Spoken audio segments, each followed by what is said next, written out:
Hello from day 3 at Comic-Con 24. Good morning, afternoon, evening, wherever you might be joining us from. I'm Jared Hall here from Entertainment Weekly, sitting with a long-lost relative, perhaps, Michael C. Hall, star it's of good Dexter. To see you. Long time no see, Jared. Long time. We'll have a family reunion right here. Catch up. Bring out the potato salad, the barbecue. No, we're not related, by the way. I should clarify that. It's probably somewhere. Along probably the line. a little bit. Yeah. Dexter had quite some exciting news unveiled here yesterday. Yep. 2 new series, Dexter Resurrection, which is set in present day, that will debut in summer 2025. That's Did I right. get that right? Yep. And then Original Sin, which is an origin story. Like the original series, you'll be narrating. It's Dexter's inner voice. That one will get a little sooner, December of this year, and that was I know folks were certainly excited for that because it was like the opening title sequence that played, right? Yeah, they played the opening title sequence for Origins, which is a play on the original opening titles. And then there is your name at the end, and the crowd goes wild. And Okay, so tell me a bit more about that, because I have to imagine, a lot of actors with their characters, they think of backstories, but here now you are actually getting to kind of truly explore that. But does any of it line up to what you had thought of for him? Yeah, I mean, that's exactly right. That's a part of the fun of it for me. I think the fun of it for the fans. But as an actor, you spend time imagining what your backstory looked like, and to see it fully executed in Technicolor with all the blanks filled in and all the nooks and crannies revealed, it's really fun to consider. I can't wait to watch it. And yeah, in a way, I think it will help inform whatever follows in terms of the other show, to sort of have it as a reference. Yeah, it's a very heady thing. I mean, all of this is bananas. Yeah, well, were there things that you had thought about years ago that you're kind of like, you guys, I'd always wondered like this or that, like you're getting that kind of input? Yeah, I think just the nooks and crannies of the domestic situation. I imagine, what's it like living in that house? What's the atmosphere like after Dexter's or Deb's mother dies? Right. What is that transition like, bringing this child into a household that has another kid? It's the thing that's endlessly sort of fascinating and gratifying to me is how rich the soil of this world is, and all these new things that are growing out of it. It's when we started, we hoped that we'd find we hoped the pilot would get picked up and we'd find a little niche audience, and to be this many years later with this proliferation of shows is it's pretty wild. This many years later, debuted originally 2006, right? I think that's right. 18 years ago. That's holy wild. moly! Right, when we assign dates to things, it adds a lot of perspective. You might have answered this a little bit just now, but audiences certainly keep coming back for more here. What keeps you coming back?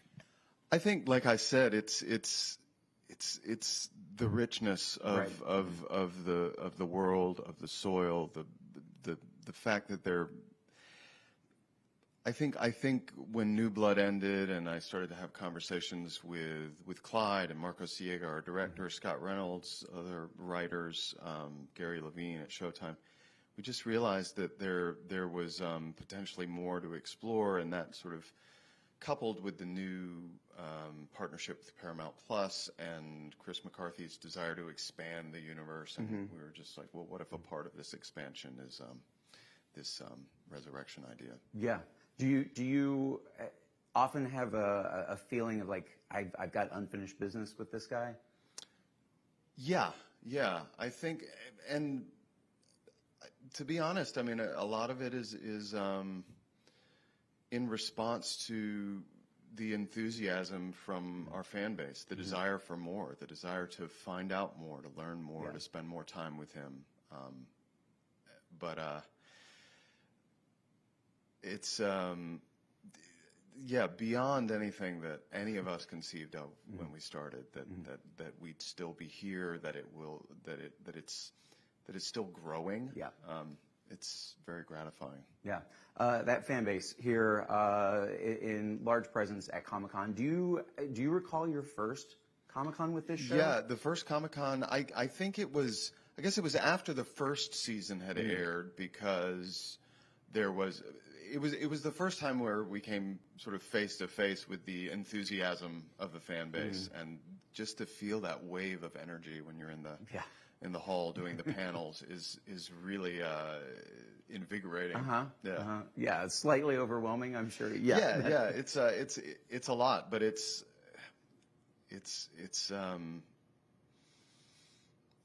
nice to be in the presence of it. You know, when you're making these shows, you're in a little sound studio or on location, and there's a disconnect between you and the viewers, and this is a chance to kind of feel that energy firsthand. Yeah.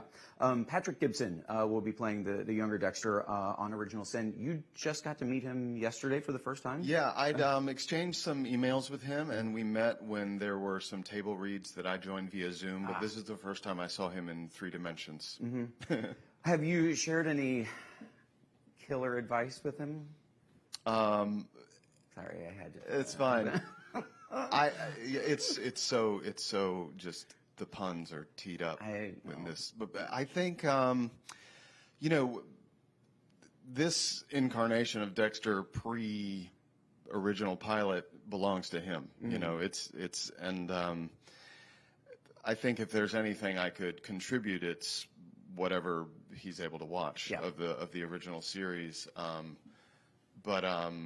Yeah, I don't think he needs me to tell him what to do. But I did, in our back and forth, I did sort of share with him some of the things that I found singularly unique about the character. No, Dexter's in good hands with him. He'll probably take that as advice. I know you may not feel like you were giving it, but yeah. I'm going to put you on the spot. Okay. Can you think of your 5, we'll say 3, we'll go with 3, like favorite kills over the course of this show? Oh, wow. I mean, they're like your children, you know. No, I would say Trinity. It's huge. Yep. Epic scene. Yep. Little Chino. I think that was in season 1 or 2, just because he was so big. Right. And going back and killing one of the people who murdered Dexter's mother on the pool table. Yeah, those 3 came to mind. Yeah. That one's a pretty important big one. Over the years, the course of this, and obviously with like true crime of him being as popular as it is, I think it's something that's on a lot of people's mind. But do you feel like you have figured out how to properly clean up after a crime scene, how to leave no trace of a dead body? I would hate to have to do it for real, but I'm really, really, really good at pretending to know how to do that. Yeah. I'm not as meticulous as Dexter. I'm kind of a drop my clothes on the floor person, unless I really make a concerted effort. But yeah, it's all smoke and mirrors. Yeah. So there we know a way you are very much not like this guy. Yeah, I'm not. No, it's fun to pretend to be as meticulous and capable of leaving no trace, but I would be hard pressed to pull it off. So then I get the sense you, Michael C. Hall, could not get away with murder. I hope to never find out. Exactly. Yeah. Or maybe you already have. We don't know. Right. Well, maybe I have. Those are the fun mysteries. Yeah, of humankind, right? Yeah. No. Secrets. Yes, secrets, indeed. Secrets. We're going to do a quick little, as we wrap things up here, go back in time a bit. Your very first EW cover, June 2013. Do you remember that shoot? I do. That's all real. I was really in that water. Was that just kind of you got like maybe one dip in, you're like, let's make this work? Yeah, I mean, I think at the end I actually submerged my head fully, but that was obviously before that. That's you went all the way in. Stained maybe for a bit. It's nasty. Yeah, know, but we for appreciate the it. dedication to the craft and making a good thank shot you. for us. Michael, it's been a great pleasure. Congrats on everything. Like we said, December of this year, Original Sin, and you'll wait a little bit for Resurrection, summer of next year. Cannot wait. Thanks so much. It's been a pleasure. Yeah, thank you too. Yeah, thanks for being here. And stay tuned. We have more interviews all day, the last day here for Entertainment Weekly at Comic-Con, and lots of coverage at EW.com.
Hi, everyone. Jared Hall here in the Entertainment Weekly Comic-Con 2024 studio, joined by really, truly my great honor and pleasure to be sitting next to Kate Mulgrew. Thank you so much for being here, as well as Brett Gray, stars of Star Trek Prodigy, which you can catch on Netflix, its new home, as of season 2. Welcome. Thrilled to have you here. Thank you, bro. Yeah. What shall I say, dude? That was a lovely introduction. Yes, we were. Dude. Yeah, Yes. we were Right. discussing what's in and what's out right before this went live. Kate, do you know how many Comic-Cons you've been to at this point? I really don't. I've been a professional actress for 50 years, so my guess But that's is that weird, 'cause I've you're been only here 49. a few times. Oh, not a dude and not a girl. You know what that move was? Ooh, down under. I think I've been to San Diego maybe 2 or 3 times, but New York many, because that's where I live. Right. That's where people live. Yes. Who think. Yes. Okay. The thinkers. Do you have a favorite Comic-Con memory? Is there anything that specifically comes to mind? It's always with my colleagues. Last night I had dinner with the Hegemans, Dan and Kevin Hegeman, yes. who are the creators and producers of Star Trek Prodigy. And we had martinis, and we had great laughter. And Brett was there. And we had a good conversation. We talked politics, which is, of course, Hot topic. absolutely on fire this week. It sure is. And everybody was in absolute agreement except for said bro. Yes. I prepare for the worst. That's all. But you're so young to have that thing. Is that a generational I thing? think though, it is. I right? think we're Yeah. just kind of used to it at this point. It's like But if you're cynical at this age, where the hell are you going to go? it's not cynical. It's more What? open-minded for horror. possibilities for additional outcomes. Totally. It's a part of you. It's a part of you. No. You got to answer me, dude. Is a part of you attracted to horror? No. To I darkness. think trauma has taught us that we don't have as much control as we think. So I think We're there- not as invincible as we all used to think Exactly. we I think are. there's an awareness to us that like this is the outcome we want, but if this happens, we're not shocked. Do you think we ever thought we were invincible, Jared? Oh, there's certainly some people who think, oh, it'll never happen to me. I think that's what I mean. You know, or that these things could never happen. And we've found out in the last few years these things can happen. They can happen, but I surely hope that we keep hope. Agreed. I am right there with As you, the indeed. ultimate I am aspiration. right there with you. This is your first Comic-Con? My first San Diego. San Diego, Comic-Con. right. Yes. Right. Yep. Taking it all in. I am taking it all in. Yeah. It's huge. Yeah. Oh, it sure is. Yeah. It sure I've been is. to New York, which is also huge, but I haven't even been inside the floor convention yet. center? Oh, Yeah, yeah. I've just been kind of like the boardwalk area, and that alone, there's roller coasters and giant figurines of people from Dragon Ball Z. It's Yeah. great. It's very hopeful. It's here. very hopeful See, here. there you go. We're Yes. finding it all around us right Yes. now. Yeah. I mean, of course, an enormous pop culture celebration, which you cannot have without Star Trek. With this new series, of course, an animated version. In the first season, you were kind of voicing Janeway in 2 different ways. There was the holographic, but then, of course, Captain and the right, Admiral. right. Did you discover anything new about her in just getting to be in that voiceover booth and just you without anyone else? Well, I do a lot of voice work and always have. And I cherish that booth, the isolation of it, the creative freedom of it, and a certain sort of magical element in that ambience, which is us alone. There on Zoom, right? And we've got the engineer through the glass. But I can fool around with my voice in any number of ways that I can't when I'm doing live action. Right. Because it's action, do it, or you're fired, you know? But in there, I can get away with it. You can do as many takes as you wish. And these guys, the Hegemans, have written beautiful language. Don't you agree, Agreed. Brett? Totally. So the hologram Janeway is witty. She's also humane. She's deeply empathetic. She's funny. And she's caring. And I get involved with this one. Totally. And he soon takes over. Don't you, dude? I do, bro. I think I'm more a bro than anything. I am a bro. A bro. Forgive me, mother. And when you get really advanced, we can do bruh. That's BRUH. It's totally different thing. When I get really advanced, how much time do I have? Not much. You're almost there. Yeah, mastery is it's on the horizon. You keep working on this all day. By tomorrow, Done. It's a part of your lexicon. Yep. It'll be embedded there. Good. Yeah. I'm curious if there have been any conversations about how Janeway could cross over in this new era of Star Trek into other series. What do you mean? Well, there's just been some Live fantastic... action? Right. Is there a hue and a cry? I mean, I don't think people would... Are the people eager? Of course. Can't you hear them screaming? I don't know. Did Yeah. you see Picard? Yes. Oh, Patrick Stewart. A splendid captain. Very beautiful voice. I think, I don't know. I really don't know. I'm having dinner with Alex Kurtzman tonight. We'll see. Oh. Yeah. Oh, plant that little seed. But I'll and tell you see. this, and this is the God's honest truth. We talked about this last night at dinner as well. Once you do it, and I did it for 7 years, and I was the first female captain. Yeah. I don't know if that can be recaptured. And I would really loathe to be hubristic in that attempt. That's all. It would have to be very pure. It would have to be novel. It would have to be authentic. And it would have to be impeccably done. Yeah, I respect that. I have a lot of respect for that. Alex Kurtzman, by the way, he has credited fans for Netflix kind of saving your series And you know what happened, giving it don't new you, life. Jared? Do you know what happened? What happened? The fans went nuts Oh, and they sure hired a did. little Blew up. plane Yes. Yeah. and Yes. flew it over Netflix and said, "Get losers," Right, Yeah.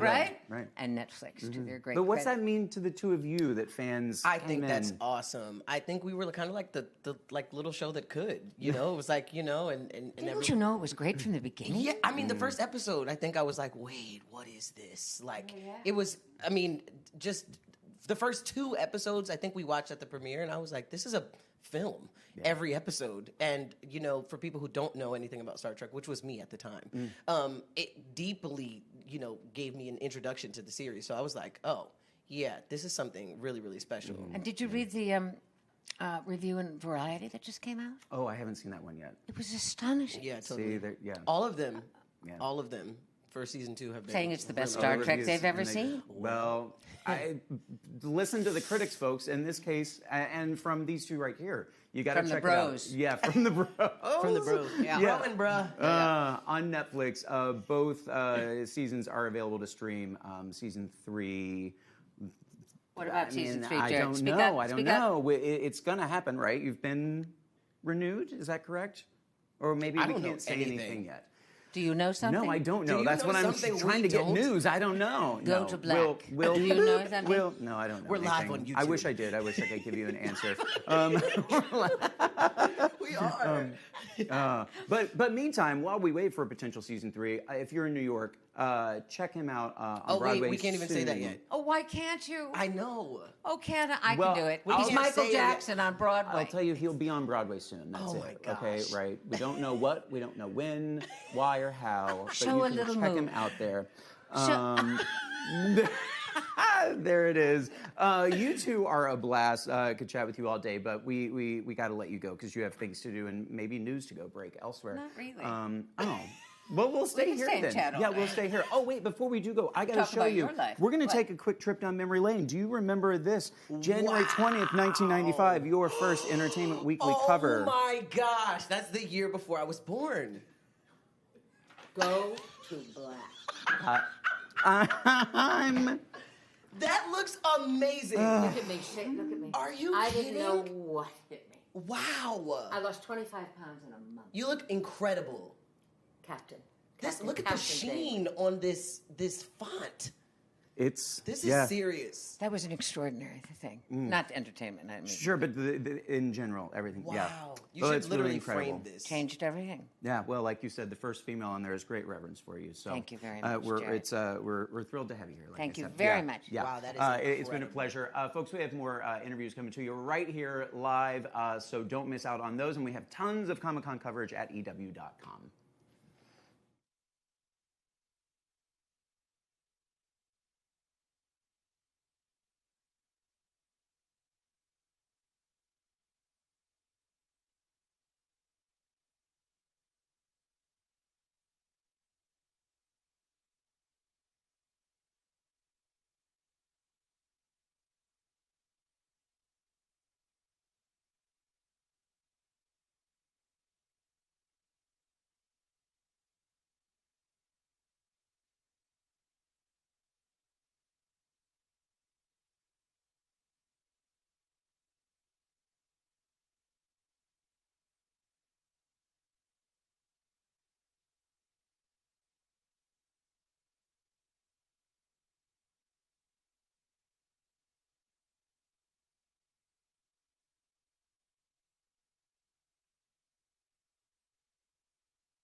Hello again, Jared Hall here, coming to you live from the Entertainment Weekly Comic-Con 2024 studio right now with two cast members of Star Trek Strange New Worlds, Rebecca Romaine and Ethan Peck. Hello, how are you both? Hi. Fantastic. How you doing? Wonderful, thanks. So glad to have you both here. You were kind of at where everyone wants to be when it comes to pop culture celebrations, and you can't have that without Star Trek. What's that like? The fan fervor like? How do you individually take that in?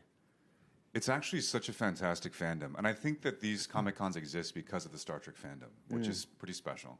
They're very respectful, they're very excited, and they tend to be a lot of them are in the sciences because they've been so inspired by the show, which is it's a really lovely demographic. Yeah. I was in Houston a couple weeks ago, and I met a lot of people from NASA who asked me such a good question about Star Trek. They said, "How come you guys are never called astronauts?" Oh. Whoa. Yeah, I was I've never thought about that. That's blowing my mind. I know, me too. I feel like we should address it in the show. That's the thing about the Trek fandom. The Trekkies they sometimes come up with ideas that make it into the show. I like to say that we take requests. Like, so, sometimes they give us notes on things they don't like, but they also come up with really good ideas for things that we should try.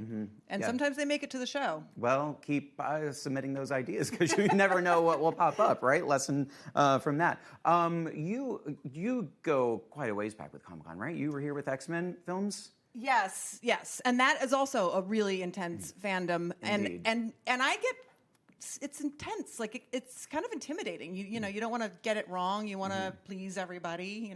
Here we are. How as did they actors. differ, the fandom? I would say the Trekkies, it was scarier, maybe because I was younger also. It was scarier with the Marvel fandom than with the Trekkies. The Trek fandom feels a little, they call it Trek family, and it really does feel like very supportive and like a loving environment as opposed to scary. Well, we will take that. We will take that any day for sure. I don't think there are a lot of people who can kind of get to claim a stake in two different, like, such big IPs like this. What's that? Just kind of like for you, what's that mean to you personally? It's I don't know. It's been amazing to be a part of both of those franchises. My husband and I also voiced Superman and Lois Lane for the animated DC You did movies. too? I That's did right. 5 so of DC those. as well. Yeah. Yeah. So I don't know. I get to play some iconic roles. It's awesome. You've had such an been amazing career. It's amazing. Thank you. It's so Thanks. cool. I've been around for a little while. Doesn't look like it. Well, Good no, job. no. I'm curious, what are you, the two of you, your pop culture obsessions? Oh. I know. I'm sorry. People ask me things like, "What's your favorite movie?" And I'm like, "Have I ever seen a movie in my life?" I can't think of any movies. Well, I've been kind of marveling at this immense success of Sabrina Carpenter, this new, I guess, pop icon she's becoming. Yeah. I really enjoy her music, and I'm excited for her. Yeah. And otherwise, I kind of live under a rock.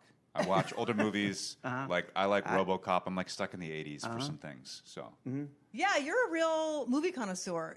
I try. It's so funny. I'm a lifelong Prince fan. Like really, like I got to see him perform at least 25 times. Whoa. But Ethan, Okay. not so long ago, said, "Do you got any music recommendations?" And I was like, "Have you gotten into Prince yet?" He's like, "Please enlighten me." I'm like, "You don't know Prince?" I'm ashamed. No, I mean he's one. If you didn't listen to him growing up, which my Right. dad had him playing all the time. Yeah. Purple Rain's his karaoke song. Then yeah, Right. yeah, for sure. We had the cast of SpongeBob SquarePants in here yesterday, and they did dramatic readings in their voice of Sabrina Carpenter Espresso. Oh my gosh. That's amazing. So be sure to check that out. That I sounds think it's very on special. our TikTok. Yes. Oh, it Was was it? really something special. They leaned in. They were lovely with that. So check that out.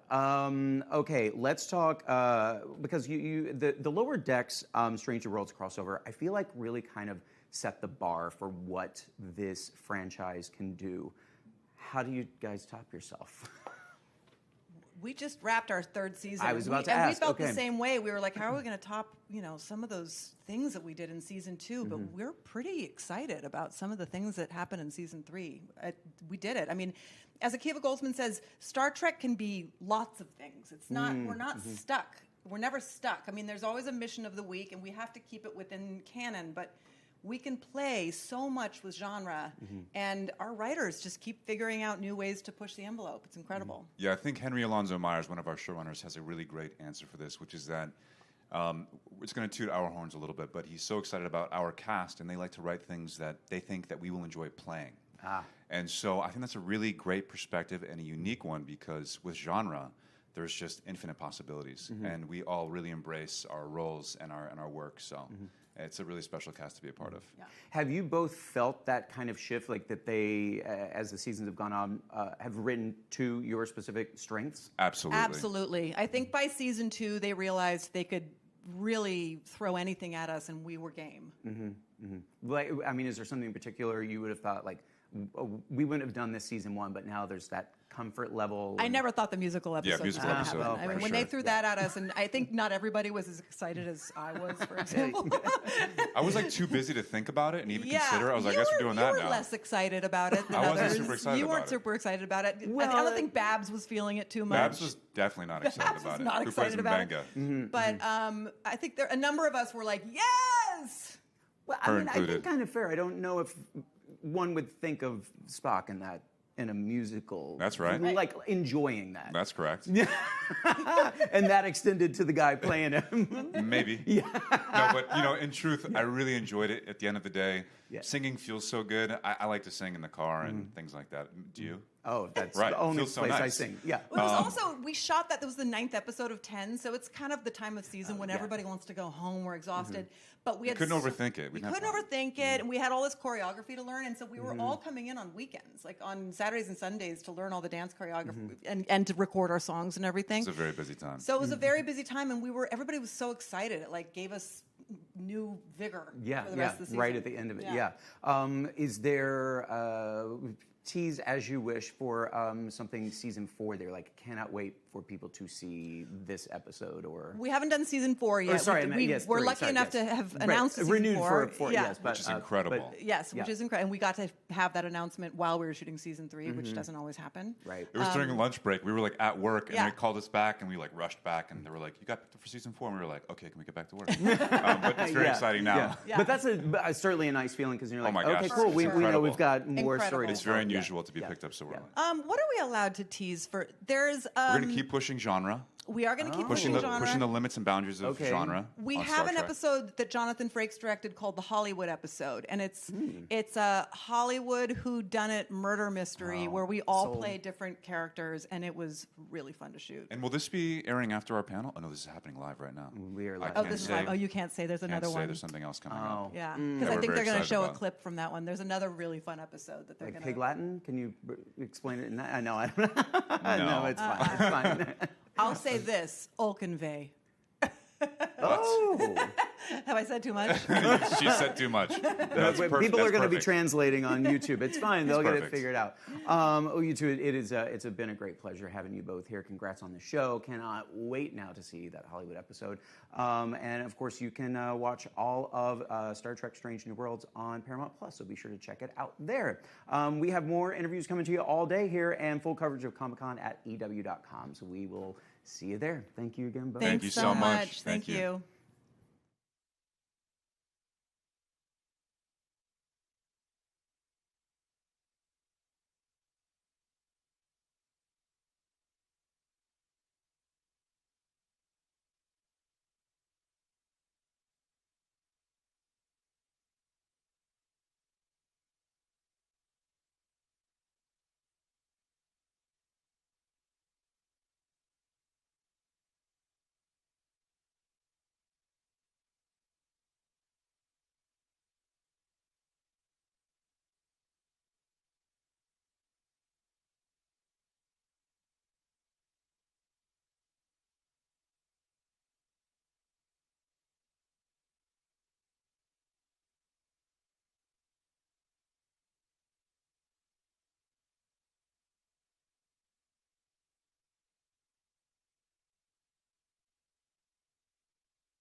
I'm Sam Heifel. Welcome to Entertainment Weekly's 2024 Comic-Con studio. I'm joined now by the cast of Anne Rice's Mayfair Witches. Welcome. You all have finished filming season 2? Yes. Yes. I was like, was that a difficult question? Great, guys. Yeah, we're not sure how much we can felt say. like, no, we can talk about. We can talk about when we're finished, but there's a lot of secrets and stuff like Yes, of course. I figured, are you finished was a No, well, it question. feels like we've been shooting season 2 for a decade.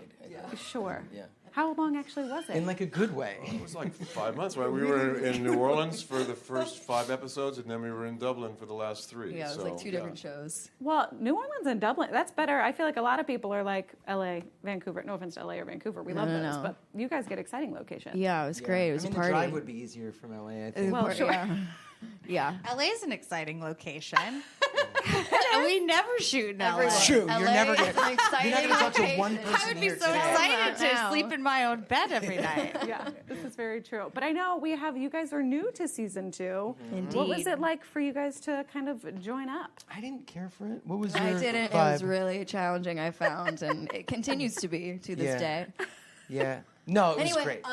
yeah, it was great. It was really. These are really good. The people behind us is the only time we're going to Yeah. say something nice the whole day because it's early. The first and day I just was had like, coffee. welcome to hell. Yeah, That yeah, is yeah. what she said? Yeah, Yeah. in that voice. She kept the voice Yeah, up she the kept the entire voice the time. whole time. No, these are part of the reason you do it is because the Yeah. people on it that were already on it are great. And so you're like, well, if those people are great, then maybe we will be And one maybe day. it'll be okay. Yeah, it was a really Thank you, good group Ben. of The people. check's in the mail. And also Harry was on the show too, which was really cool Yeah. as well.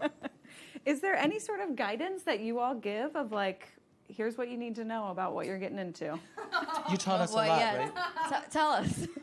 Yeah, I mean, I have a bad habit of being like maybe a little too straightforward. Sure. But I think that worked out well. I mean, but yeah, Concur. the great thing about this show is we have a pretty like cool set. Like it's pretty casual. And no one yells, no one fights. It's a very it's fun in that way. You can kind of sort of like do whatever you need to do to get in character or feel comfortable, and that's what I really And enjoy. I love about the fact that you have no filter. We Yeah, do. It is. I have some filter. There's things I think that I don't say, Harry. Well, next can't season imagine. I want I you to can't say know. the things that After you this think. long, I don't don't think think that's. I that's think the we've heard case. I'm everything sorry, in your Alex. brain. Well, it was also like New Orleans and Ireland, so it's. I mean, if there's anywhere that you're gonna party, that was the place. Yeah, everyone else was partying. And then Alex. Alex had a But then I was growing up giant into a secret. Alex had a big. Alex was. That is true. Alex was at home with her secret every night. That is true. She would say, "Excuse me," for a second, and she would walk off the set and go. and she would throw up in. Which is so cool when you're But the love yeah, interest. I will say, I watched her throw up countless times, and every time it was like very graceful and very like a nice That's way Well, of of doing course it. One she's time gonna I be threw graceful. up outside the trailers, and my best friend had to put like a hose to That like. is what happened. But when I was like, can someone get me a sandwich, please? And no cold cuts, please. And Ben was like, "Are you pregnant?" And I was like, "That's was none so- of your business." So obvious. No, you actually. I was like, "And by the way, get me some watermelon." Can I tell you what you said, Alex? You said, "I don't know." I said, "I don't know. Shut up." And then you also said, I have a health thing that's happening that might be Oh a my gosh, thing. so- and I said, so are conspicuous. you pregnant? And you said, yep. And that was like 2 days after you met me. Oh, I'm jealous. I feel like in Hollywood, you How always, that was kept a secret is stunning to me. Yeah. Yeah. you have like graceful criers. I'm really jealous you're a graceful vomiter because I feel like that's a rare skill. I don't know what she's talking about. You are a graceful. The amount of times that she was like, So to answer your next question, yes, I was the love interest. Yes. Who had to kiss the person who's puking. Vomit The monster. vomit monster, yeah. How did you guys have like a strategy in place? Mints involved? Yeah. No, I was like, all right, I just threw up. Let's go for it. It's so Let's romantic. see if we can get right? this in one angle because I'm going to puke again. I'm going to slip you the tongue on this one. So we're leaning Sorry. pretty heavily on bodily fluids here. Maybe we want to move on from this. That does like that? dovetail nicely though into like give us a little bit about your characters. how did bodily fluids? Well, because he mentioned Speaking he was of bodily the fluids, Alyssa, tell us about your I missed that experience. segue. Yes, sorry. About my character? Yeah. Moira Mayfair. Is that the accent? Like a Jewish She's Fran grandmother. Drescher. She's very yeah. She is the cousin of these lovely folks behind me, and she's everything that's very anti-Mayfair, and she's kind of black sheep of the family, and comes in, and I get to have a lot of scenes where Alex almost throws up I on would me. say you're kind of a rebel, you know. Yes. In the show. Yeah. Indeed, I'm the outspoken against all the Mayfair traditions child. Okay. Yes, We love it. Every family needs one. it's true. It's very true. Yeah. Okay, I want to come to the returning cast of did season 2 feel different for you all? I feel like season 1s have a lot of pressure. You have a lot to do. You got to intro the world. You got to intro the characters. Did you feel a bit more settled in season 2? Yeah, absolutely. I think it's just a continuation of the characters and the story. So it was just evolving. So just to see where it was going from where we left it off, that was really exciting. Yeah, story-wise, season 2 is extraordinary, and it's really all over the place, and I can't say much about it, but the one thing I will say is that season 2 did not shoot in the summer in New Orleans. Okay, so that was the biggest difference of all. I mean, Tonga, I'm sure you can appreciate that. There was one day when you went down in New Orleans because it was so freaking hot, and So yeah, it was great to shoot in the spring in New Orleans, and then in the spring in Dublin because it was temperate. Yeah. This is obviously a very magical show. There's a lot you all are asked to do. What is the weirdest piece of direction you've gotten on this show? Don't say dude. The amount of times I tried to call her dude, and then I was. That's right. I had remember that. Yeah, one of the directors. She was like, just don't say dude. You do get used to the material because it is, you do get used to being like,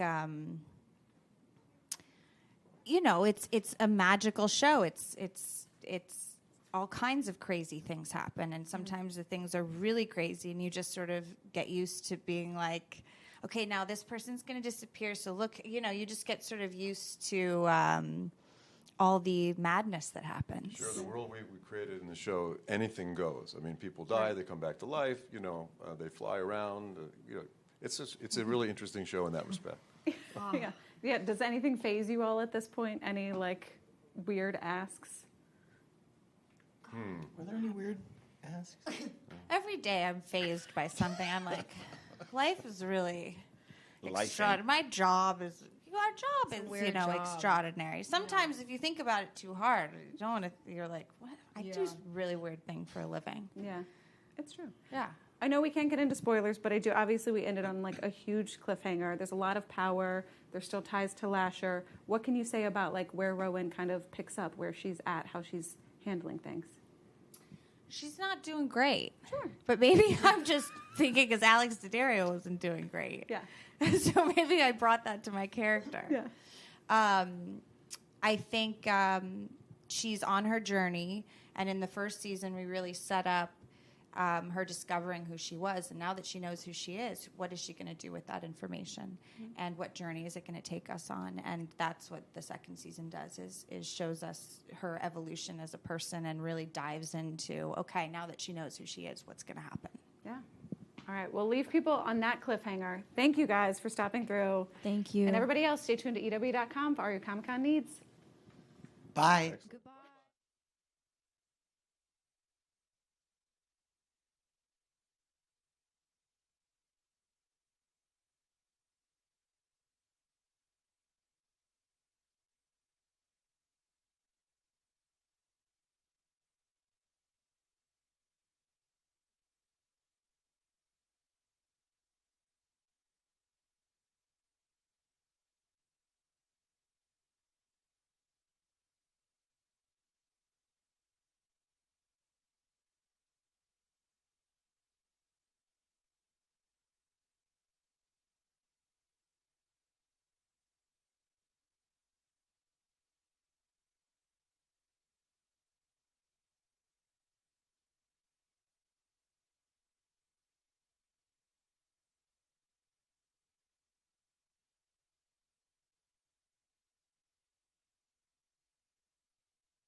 Hello again, Jared Hall here in the Entertainment Weekly Comic-Con 2024 studio with the cast of Batman Caped Crusader coming up August 1st on Prime Video. Such a pleasure to have all of you here. Hamish Linklater, Minnie Driver, and Jamie Chung. Hello.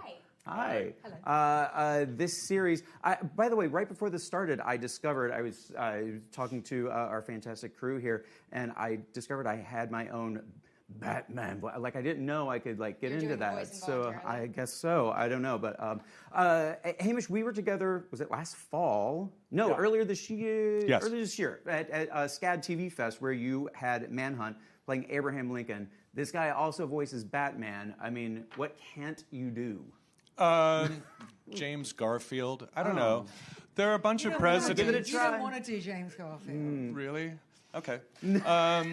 The Flash. I don't know. There are a bunch of superheroes and presidents that are outside my wheelhouse. But thanks for bringing that one up. No, of course. You should make a series every president. Go for it. Okay.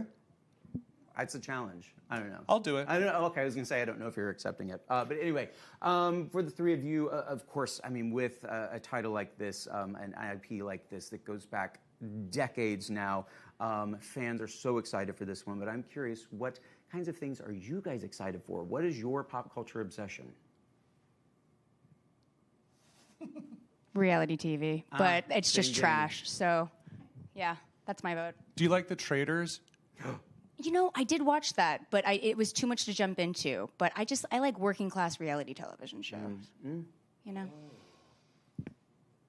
I like the fact that there's just more content now. I like that there are more parts for women. I mean, I'm older than both of you and come from a time where you didn't exist over the age of 40. So I think I love that there is this kind of creative expansion and inclusion in lots of different ways. I find that really inspiring and great. Hear, hear. And you agree. All right, so there we go with that one. Okay, this series, created by Bruce Timm, who is a legend among Batman fans anyway because of Batman the Animated Series. I'm curious what it was like working with him and getting to really explore this new story and direction that he's taking with these characters, which, by the way, can't reveal who everyone's playing. Someone in the middle, we will find out later today who Minnie is voicing, but of course, Batman and Harley Quinn. But what are you excited about with the direction that he's taking this story? You know, what was so exciting was actually getting it all finished, getting all 10 episodes. And I was like, I'm going to be so self-loathing and miserable and so un-Batman or Bruce Wayne in my reaction to it. And then I watched it and it was heaven. I was like, I'm going to watch 5 minutes, and I couldn't stop. And it was just like a mesmeric, I was in a different body. I was in my younger self's body. My wrinkles vanished. My hair was its natural color. It was it just was transporting. And I was shocked by it, that it was going to turn out to be my favorite thing I've ever been in. Mesmeric, by the way, is a word I need to work in more often. But well, even just watching the intro to our show, it brought back so many memories from my childhood watching these cartoons growing up. But I just like that he reimagined these characters. You know, he kind of flipped the script a little bit. I love that Harley Quinn doesn't have to have an association with the poker and an identity with the poker. You know, she is her own person, twisted, sick person. And yeah, it was kind of nice, and it also very daunting, right? I mean, he did Batman, the Animated Series, and Arlene Sorkin just brought this character to life, and she did such an incredible job, and she's so legendary. But it was terrifying to go in, because they gave me no notes of how they want the direction that they wanted the character. I studied all of his animation, and I did this terrible impersonation of Arlene Sorkin's version of Harley Quinn. He's like, "Don't do that. Well, let's try something else." So it was really fun to play with them. I did an impression of the character that I play. It's the voice of my mother-in-law. Oh. Well, that's where I began. She has the most wonderful, amazing, very idiosyncratic voice, and I thought that it would be. It's always wonderful to immortalize aspects of people that you love or things that, because I don't know, your career is it's your life, and it fits out there in the world. I love having little Easter eggs from my own life in the work that I do. Did you know you had an impression of her in you? It just kind of came out? I realised that I've been doing it because I love when I tell stories about people or friends, I'll do their voices, like just because it's funny and I like doing it.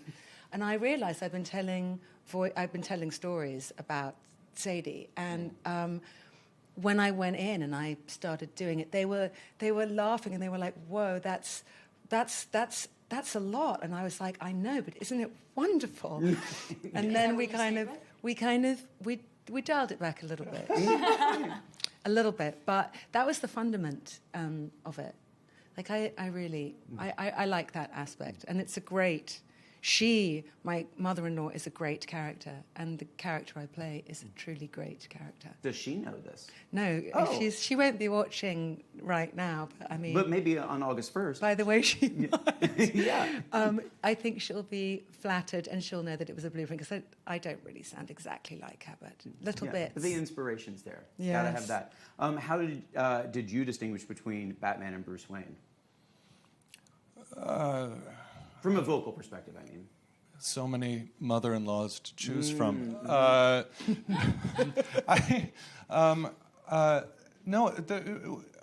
Bruce Timm had this beautiful bit of direction, which was Batman is the real guy. That's who Batman is. Bruce Wayne is the mask. That's the invented alter ego. And then, he just... Oh, that's cool. Yeah. Isn't that cool? Sorry, that's a brilliant note. I've never heard of that. That's great. Yeah. So that was kind of like really freeing with the Bruce, because I think there's sort of like you have an expectation of what comes out of Batman's, but there's like a little bit more room maybe with Bruce. But then just to learn that he was this concoction that also came out of the Batcave was really freeing. And then the period was really lovely to lean into also, like a Playboy from the 40s, what you do with that. Jamie, in terms of Harley here, like tapping into her, like, the voice aside, what did you love about what you get to explore here with Harley being your version being the first Asian American Harley, and like you said, that association being gone? Well, it's all of the trauma that comes with being Asian American. No, what I loved about this character, we did the same thing. We kind of flipped her around, so she's very bubbly and very welcoming as the psychiatrist, as Harley Quinzel. But as Harley Quinn, you drop into like your chest voice, and so it was really fun to play with the physical range. The head voice and the chest voice. But it was great. I mean, I tried something different. He's like, oh. Bruce was like, go there, but like a little bit more and like more menacing, slow it down. And we actually had to re-record most of Harley Quinn's parts because they saw something and found something and they wanted to go more in that direction. So it was fun to play with that range. I got to sing as well, which... You did? Yeah. Oh. Gosh, I wish we were playing I an gotta episode tell at you, Comic-Con. it was very, very, very, very, very wonderful to do that. And now knowing that, like when people find out who you're playing, it's within like my mind's blown and I don't even. Yeah. You're right. Within the auspices of the role, that's what's so brilliant about what he has reimagined. The expansion of like this particular character. It feels so timely, and for such a noir vintage show, ostensibly, it's incredibly modern and very interesting. What song did you sing? Oh my God, I can't remember the name of it. By the way, I'll tell you what, I didn't know it when I went in the studio. I was going to ask. It's a big jazz standard, and I didn't know it. And you know what? The sound engineer was a musician, and I was freaking out, going, "Oh my God, I've got to sing this," and I didn't know it, and I didn't know I had to sing today. He was like, "Hold on," and we just asked for he said, "Let's ask for just 20 minutes." He got his guitar out, and we sat there and we worked it out. And he was the most brilliant accompanist, and we just figured, and it was him who really gave me the confidence to go, because I have to belt it. It's terrible that I can't. It's a very famous song. It was just happened to be, and I grew up singing in jazz clubs. That was and I'd never sung the song, and I didn't really know it. I kind of heard it. Did they know this about you? They knew that I could sing. Okay. Yeah. It was amazing. It was specifically, amazing. that's Jazz very- specifically, yeah. It was wild and amazing, but also what is so brilliant about vocal performances is that it runs the gamut. I mean, I know it's this idea of, well, it's so much easier when you're not relying on the way that you look, but actually it's so much more specific. You've lost all these other aspects of illustrating your work, and you really have to hone in, and certainly singing is a pretty good way of doing that. Right? Did you know when signing up for the project that singing was going to be involved? I did. Oh, okay. So that was already part of the deal. Okay. Yeah. That all makes sense. Anything else you would like to tease? Of course, we can't say too much, but anything else you want to drop some breadcrumbs for fans before we sign off here? Minnie Driver plays. I'm just Cut to black. just want to see the people sweat back there. Right, exactly. and they might be a little bit. No, it's been a great pleasure having all of you here. Again, August 1st on Prime Video, Batman, Caped Crusader. Be sure to check it out. Have so much fun at Comic-Con. Thanks again. Thank you. More interviews coming up right here. Don't go anywhere. And full coverage of Comic-Con at EW.com.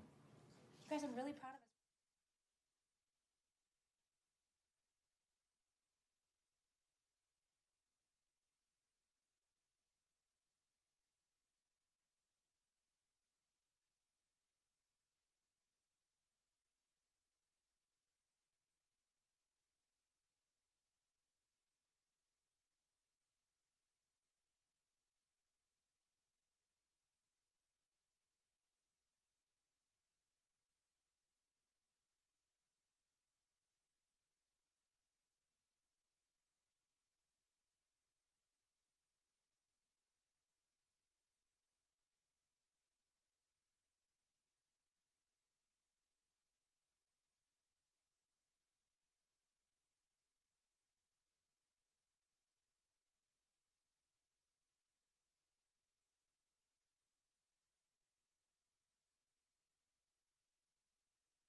I'm Sam Heifel. Welcome to Entertainment Weekly's 2024 Comic-Con studio. Joined now by the cast of Dexter, Original Sin, which begs the question, what is the original sin, you know?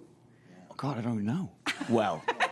I mean, we can't reveal it, I guess, right? Yeah. We can't talk about I mean, it. Yeah. I would imagine that's the reveal of the season. Yeah, Or right. the series. What would you guess is the original sin? Oh, good question. I mean, I would guess it's murder.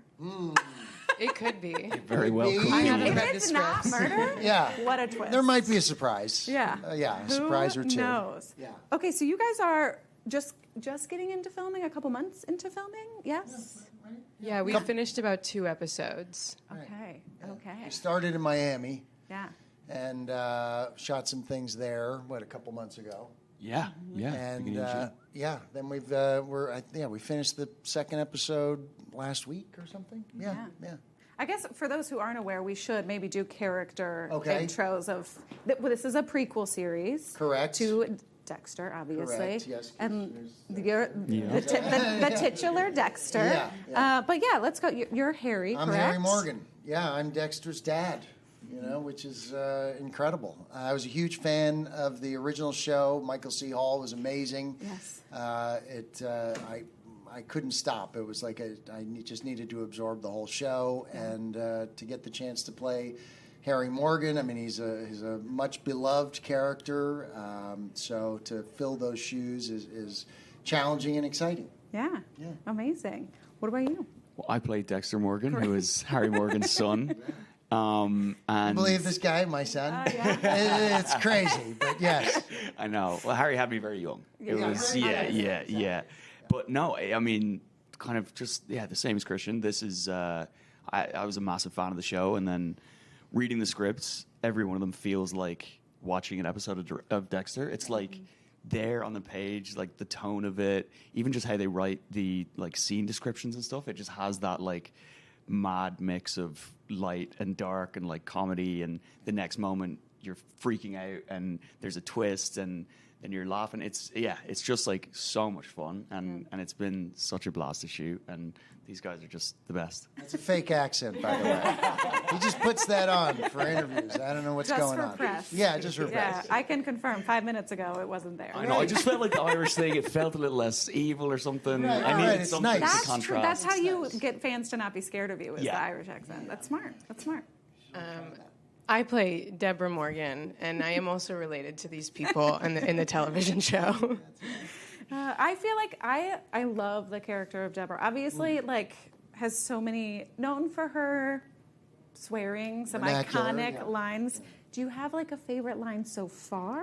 There was one day where I don't want to say what it is, but I think you probably remember the day where we said this one line maybe 200 times. Yeah, it was a fun one. It's there's a lot of plays on. Can you swear on YouTube? Sure. All right. There's a lot of plays on the word fuck, and I say it in a lot of different fun ways. Yeah, and I just like to repeat what they were saying is like the writing, like these characters are. I mean, they've been so firmly established by who came before us, but then it's also just like really locked in on the writing that we have this season. Like Deb, I thought like flew off the page. Like it's so colorful and fun and energetic and like a really fun version to see of her, I think. Yeah. Well, I was going to say, like, obviously the original Dexter, there were flashbacks, which is kind of an interesting element of them doing a prequel series. How do you feel like your characters, like, differ from what we know as fans? We wear less wigs, I think. From time to time. Time to time, I mean, we still have some different looks. I mean, we're kind of like in our own universe, right? Yeah. Like it feels like Dexter, but it also feels like something original and new. So I've enjoyed that, and we're obviously all different actors than the people that played them in the original show. So it's how did Michael Lehman describe it? It was like it's a little bit like they do James Bond. There's always a new James Bond. Yeah. So this one is kind of like in its own universe with compliments to the people that have done it in the past. Yeah. That's true. It's kind of like the oldest acting tradition is multiple actors playing the exactly. same role. Exactly. And yesterday we got to reveal that Michael's doing the voiceover, and it does feel like the DNA of the show is just like so quintessentially Dexter. Yeah. And then all of these new guys have brought their own color and flavor to it, and it's like such an exciting melting pot of personalities. Yeah. I think that was probably the coolest moment of Comic-Con for me so far, is like, I thought people were excited to see Christian Slater, but then when Michael C. Hall came out, the reaction to that was huge. Oh my God. Yeah. Well, that was a surprise as well. We only found out about that like last week, that he was going to be coming and doing that. So that was nuts. It's pretty epic. Yeah. He was actually here a couple hours ago. And I think he said, was it the first time you guys actually met was yesterday? It was. Yeah, and I almost...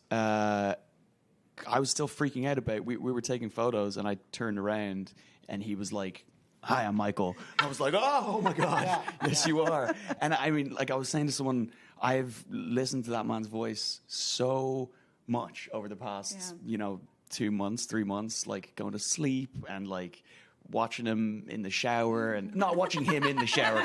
I was in the shower watching him. Oh God, I really wish this wasn't live. Either way, it makes no sense. There's not. I was gonna say on the toilet, and then I was like in the shower. Neither's better. But yeah, then just to see him, and I almost gave away the surprise because I was like, I came out on stage and was You're like, like, "Hi "This is back everyone! I can't believe I just met Michael C. Hall, who you're about to meet as a surprise." Yeah. Oh shit! Yeah. Yeah.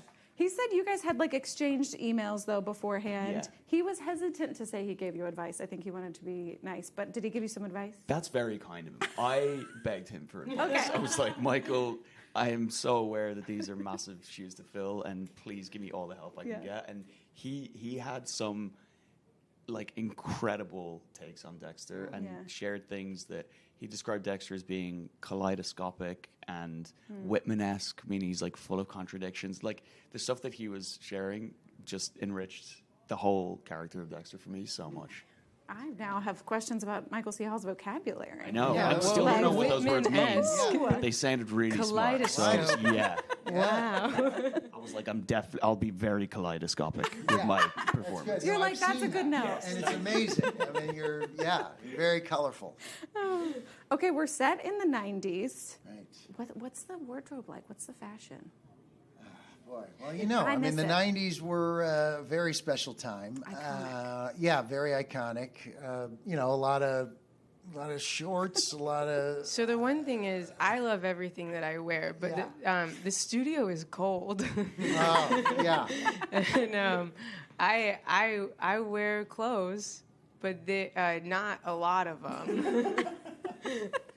Yeah, Deb is they're always you're a risk taker. They're always following me around with a robe after they yell cut, and then putting it on me so I don't shiver. Yeah. Did I hear you recreated the like opening title? Is breakfast for is it ruined for you now? I think it's a lot more appetizing than it's ever been. Really? Yeah. I've never seen bacon being eaten like that. I didn't know I ate bacon like that until I saw it. I've never seen someone eat so much in like one show. It's been a lot. It's like you're voracious. Yeah. That's it. Yeah. Dexter's always hungry. He's always hungry. I mean, So. Yeah.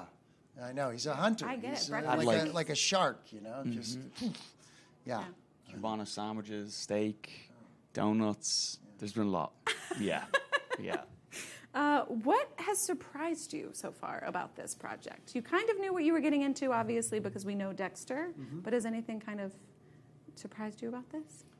Well, I think the scripts have surprised me. The reveals surprised me when I read the scripts. I went, whoa, I mean, Clyde Phillips, the original creator of the show, has really written some wonderful storylines, and I mean, I think we're all getting the opportunity to kind of step outside of our comfort zones and do things that it's just, as an actor, it's really, really fun to sink your teeth into great material.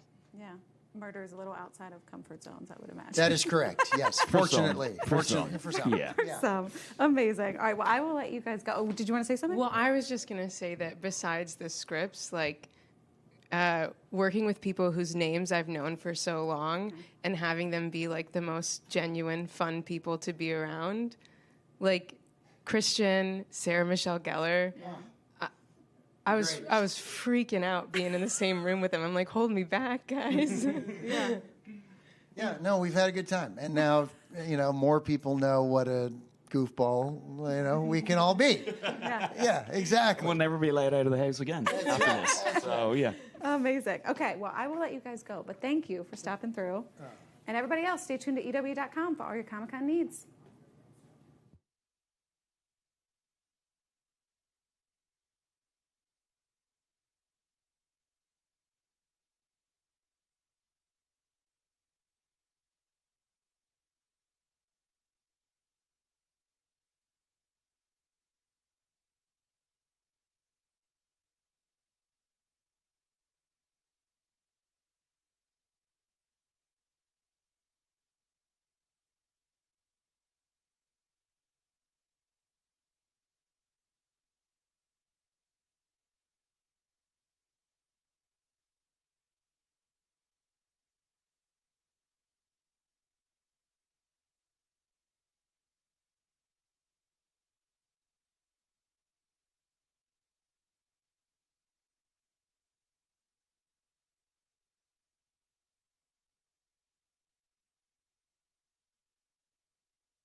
I'm Sam Haifo. Welcome to Entertainment Weekly's 2024 Comic-Con studio. Joined now by Star Trek Lower Decks. Hello. Welcome. Hello. Not your first rodeo, and by that rodeo I mean Comic-Con. Yeah. Actually, do you guys remember your first Comic-Con?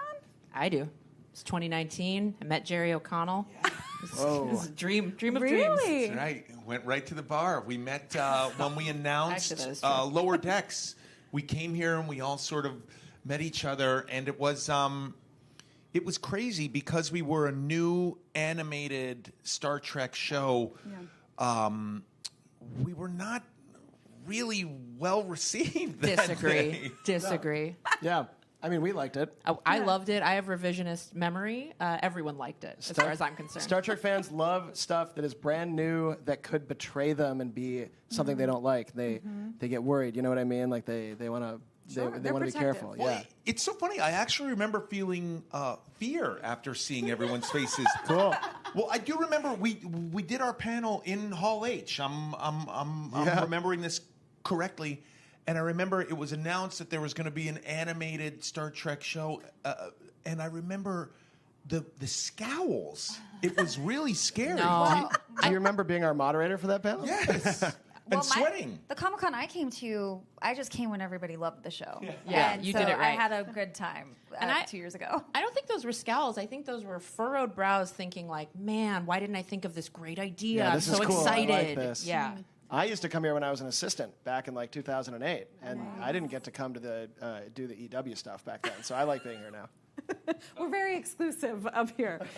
No, but I was going to ask, actually, you kind of mentioned, when did you feel the shift of kind of the fans maybe starting to embrace this thing you were doing? Honestly, by the end of the first season, we had a lot of people tweeting at us and just saying, oh my gosh, now that we've seen a full season, you know, we understand that you love Star Trek as much as we do and that we're having fun with it instead of making fun of it. And I think that's when people really got it. Yeah. I still have people come up to me at conventions all the time that are like, when the show was announced, I hated it. I posted videos talking about how I hated it, how you were ruining Star Trek, and I called for death upon all your houses. And then when the show came out, I still hated it, and now I love it. And I'm like, you could have left off the first 2/3 of that story, but I thank you for your service. No, I love it. I love the journey. Yeah, it's very honest. It's really funny. I have this weird habit of trying to find negative comments about myself and He projects loves it. that I work on. I get loves off it. on it, and Jerry, do read the comments, O'Connell. and it's so funny when we, as I said, when it was announced, it was very negative. But I really find it very hard to find a negative comment about Lower Decks these days. I love And that Jerry's like, I look for negativity, and you won't believe what I found when we first started airing. Everybody was being really negative, and it's like, well, yeah, dude, you were digging for it. But I can't find them anymore. I don't know what to do with myself I anymore. will say I don't look for negativity, and it found me. But not anymore. No, not at No, all. now we're like the cool well, kids. I remember reading it and being like, oh, well, they just don't. Nobody knows what it is, and I understand that people are protective. But now it's completely different. I mean, I'm getting recognized, and it's an animated show, and I don't normally get recognized for doing animation. Aw. And I'll like walk into rooms, and people will be like, "Tendi," and I'm like, "That is so That's cool." awesome. Yeah. That's really cool. Yeah, we're fully embraced. We're the only reason we're comfortable even bringing this up is because we feel the love every day. Like Absolutely. we love making this show. We love Star Trek. We love this new era. We love classic Star Trek.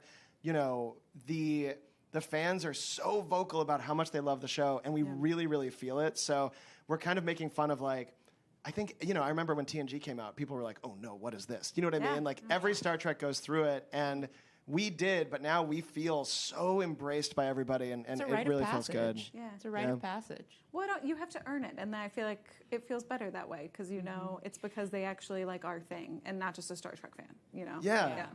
I wouldn't mind a couple of negative comments. Why are you asking? I don't know. for I it? just So feel. I only want nice comments. Don't beg feel for this. incomplete. Yeah, I Begging want for nice supportive. The ones. world is already hard. Direct. Democracy is crumbling. I would like nice, supportive Guys. comments. Thank you. Tell me about all your dogs you've named after Tendi. That brings Oh, me I do so love much that. joy. Drop Yeah. some Tendi's a little great kids. dog. Drop some negative comments in the chat for Jerry, everybody. You can leave us out of it, but We're he the loves it. worst. We're so sorry. No. So when obviously this is the final season. When did you guys find out that this would be the end? I remember the day. What am I allowed to say, and what's the real answer? You know what? I will say, because this doesn't normally happen, Mike actually called me. Okay. And it was really personal. A lot of times, typically it's pretty much all business, you know? Yeah. I mean, you're like handed a slip, and it's like, thank you for working here. 5 years of your life, and we'll never see you again. Really, what makes this gig different is, just the fact that Mike called and said, listen, I have some bad news, but we're going to go out with a bang. We've all become friends, and I had known earlier, but it was always like a maybe until it firmed up, right? So I had enough of a heads up so that while writing and producing the season, we could make it feel like a satisfying end to a chapter. Yeah. But then when I knew it, and we were going to announce, once you announce it, it's real, you know. And so I called everybody on the cast because we've all become friends, and not just in making the show, but and in promoting the show, but also just like we've all become friends just outside of the show as well. And I didn't want you guys to hear about it from an article. Yeah. That didn't feel right. That shouldn't happen. No. But and the fact that it even does on anything else is wild. Funnily enough, I often find when, and I've had a lot of shows canceled. I often find out. I often find out from Entertainment Weekly. Usually they post something, and it's like, yay! And then you usually text your superior and say, "Hey, what's up with this Entertainment Weekly article?" And they go, "Yeah, it's true. Sorry, man. Bummer." I feel the need to apologize on behalf of Entertainment. He might have never found out. That's true. That's true. We didn't cancel it. We just told you about it. Yeah.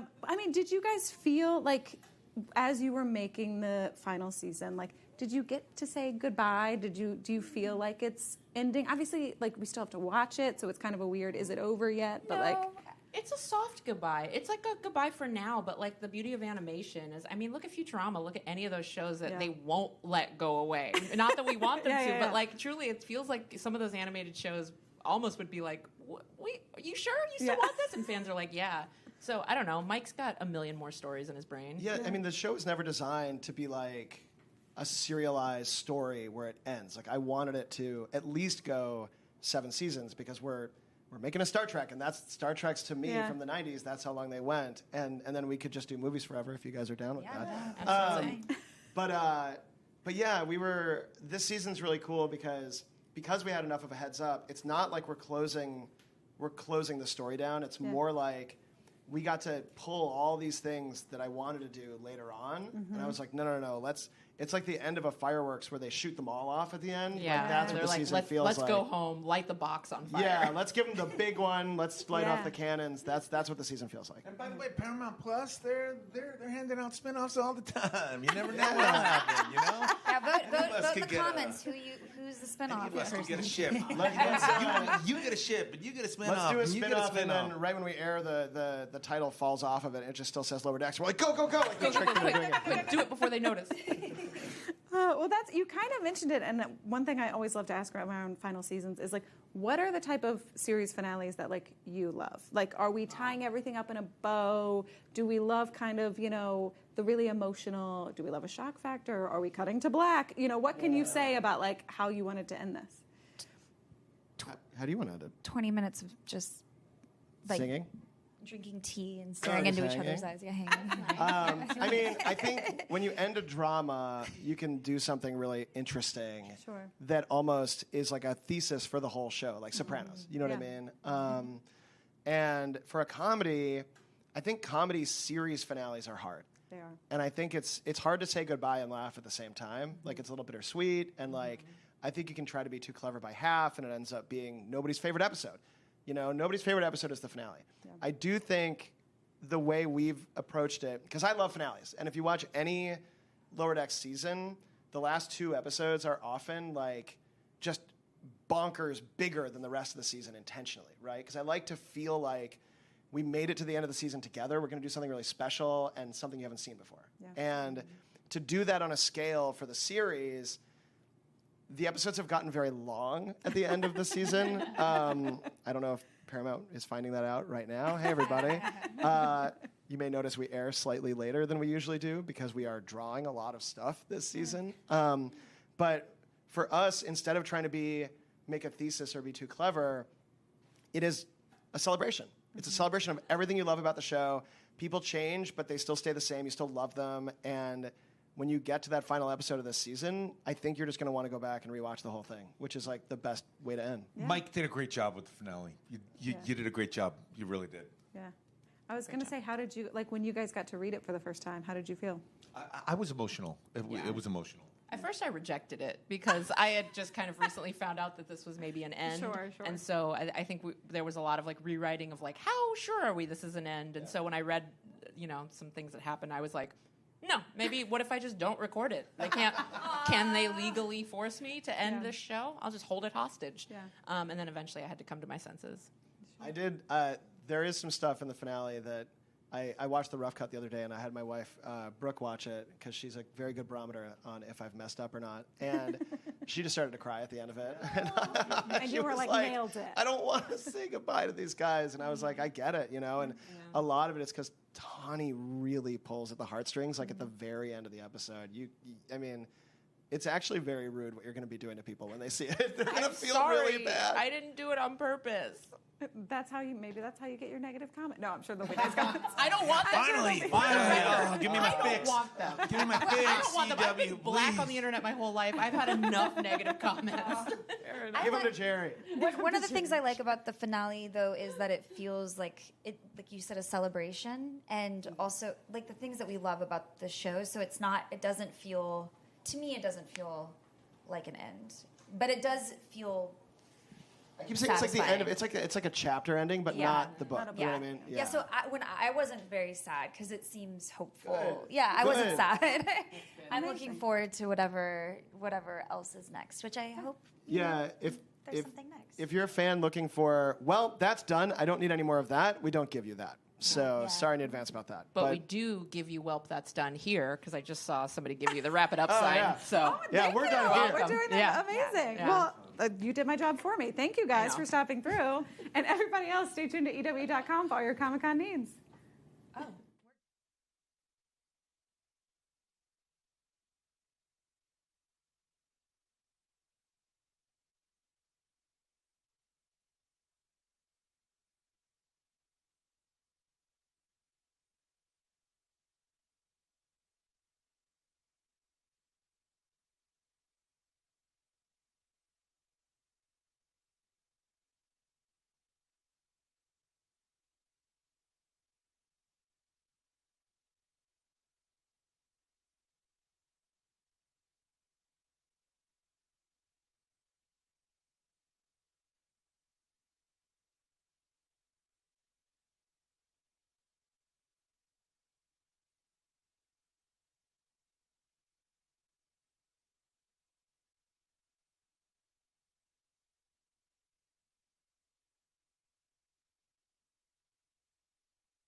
I'm Sam Heifel. Welcome to Entertainment Weekly's 2024 Comic-Con studio. Joined now by Star Trek Section 31. We just had a Star Trek con. There's so many Star Treks in the midst. I want to start back here with just, obviously, we have like the character from Star Trek Discovery, but like how did this all start? How did this kind of come about for you guys? You go for it. Well, originally this was going to be a television show. Okay. And then the pandemic hit, and everything changed overnight. And then Michelle went off and did Everything Everywhere All at Once, won an Oscar. Then everything really changed. Sure.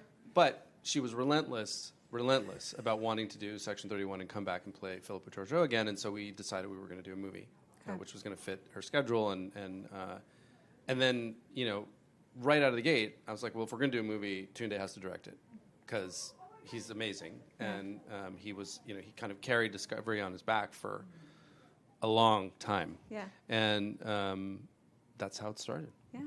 What made you say yes? Well, because he asked me. And, and what a wonderful, incredible opportunity to be able to do a Star Trek and to do a movie. And it's not something, one takes for granted. I grew up watching it as a kid. And it's like, oh, my goodness. And now I get to do a movie. And get to have all these incredible characters that get to do things that we don't normally get to see in a Star Trek for Section 31. Yes. So, yeah, it was, and it was a lot of fun, too, working with Michelle on Discovery and then working with Michelle here.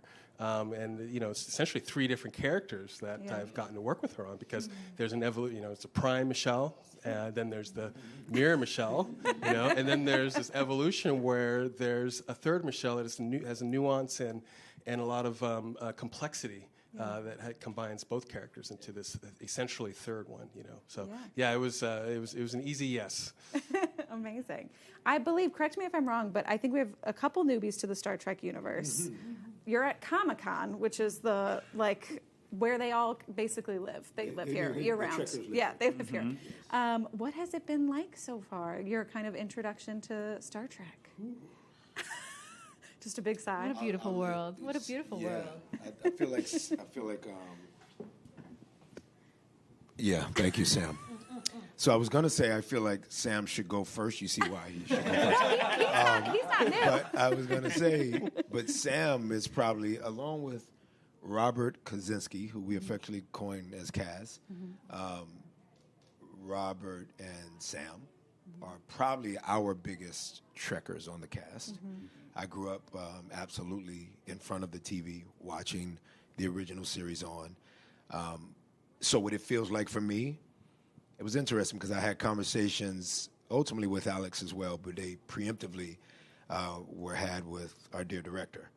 And Tunde said to me, and this made me feel very much at home immediately, said, Omari, the world of Star Trek, our family at Star Trek, which you will become a part of if you say yes, he said there haven't been that many folks the likes of you. There haven't been that many characters who have just the things that your life as, with the amalgamation of whatever your crafting is as an actor, we just haven't seen you a lot. And so when he said that, which a director has never said to me before, they usually ask you to come on board, you're understanding why they want you, but they're not able to say the universe embraces you because what you have, the universe needs. And so he had me at hello with that. But I definitely feel like my life was already changing, to your great question, Sam, when I got on set in Toronto. It was an immediate, I haven't ever worked with a cast that I can say from top to bottom I loved. We truly kind of fell in love with each other. I know Alex and Tunde were like, they like each other. Perfect. This never happens. This doesn't happen. What do we do? So we felt a little, it was odd, Sam, because Sam and I share an agency.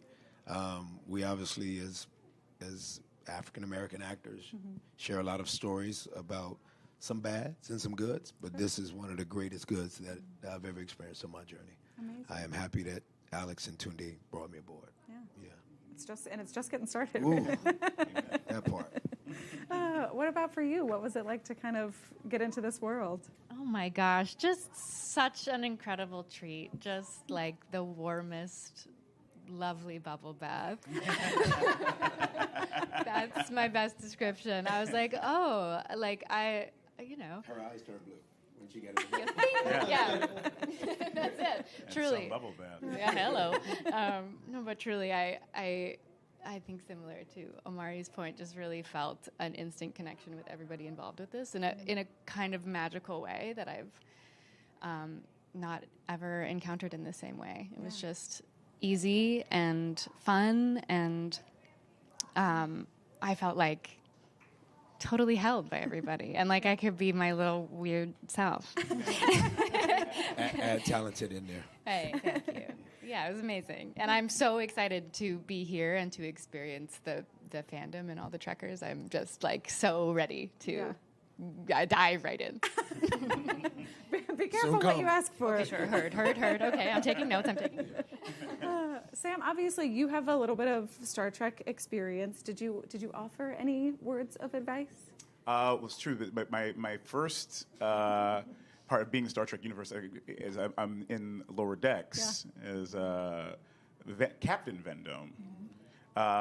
So yeah, I got my stripes. So yeah, it's kind of they're there. That's why I wore it. But yeah, so a whole lot of me being like, no, don't do that. Yeah, do that.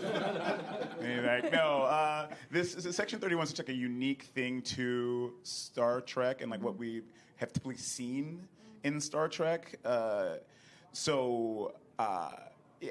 much as I know about Star Trek and like as being a lifelong Trekker, it applies in a interesting way, but not in a direct overlay. Yeah. So I'm experiencing it for the first time as everybody else is. Yeah. I feel like we should probably touch on, because both of you have mentioned it's kind of a new thing in this world. Are we expecting, like, because we're Black Ops division, are we expecting almost more of like spy action movie vibes than maybe we're used to from a Star Trek? What can you tell me? Yeah, a little bit. Yeah, we're if you're a lifelong Star Trek fan, you get to see a story that wouldn't ordinarily take place in a Star Trek universe, and yet it's still Trek. You get to see characters that do things that you wouldn't ordinarily get to see them do, and yet they're still Star Trek characters. And so it's been really exciting to explore this and to thread this needle that from the script that Craig Sweeney wrote in trying to basically find another version within this Kurtzman universe, this modern day era of Trek, that it's its own color in the rainbow, that it's its own flavor of ice cream. Yeah.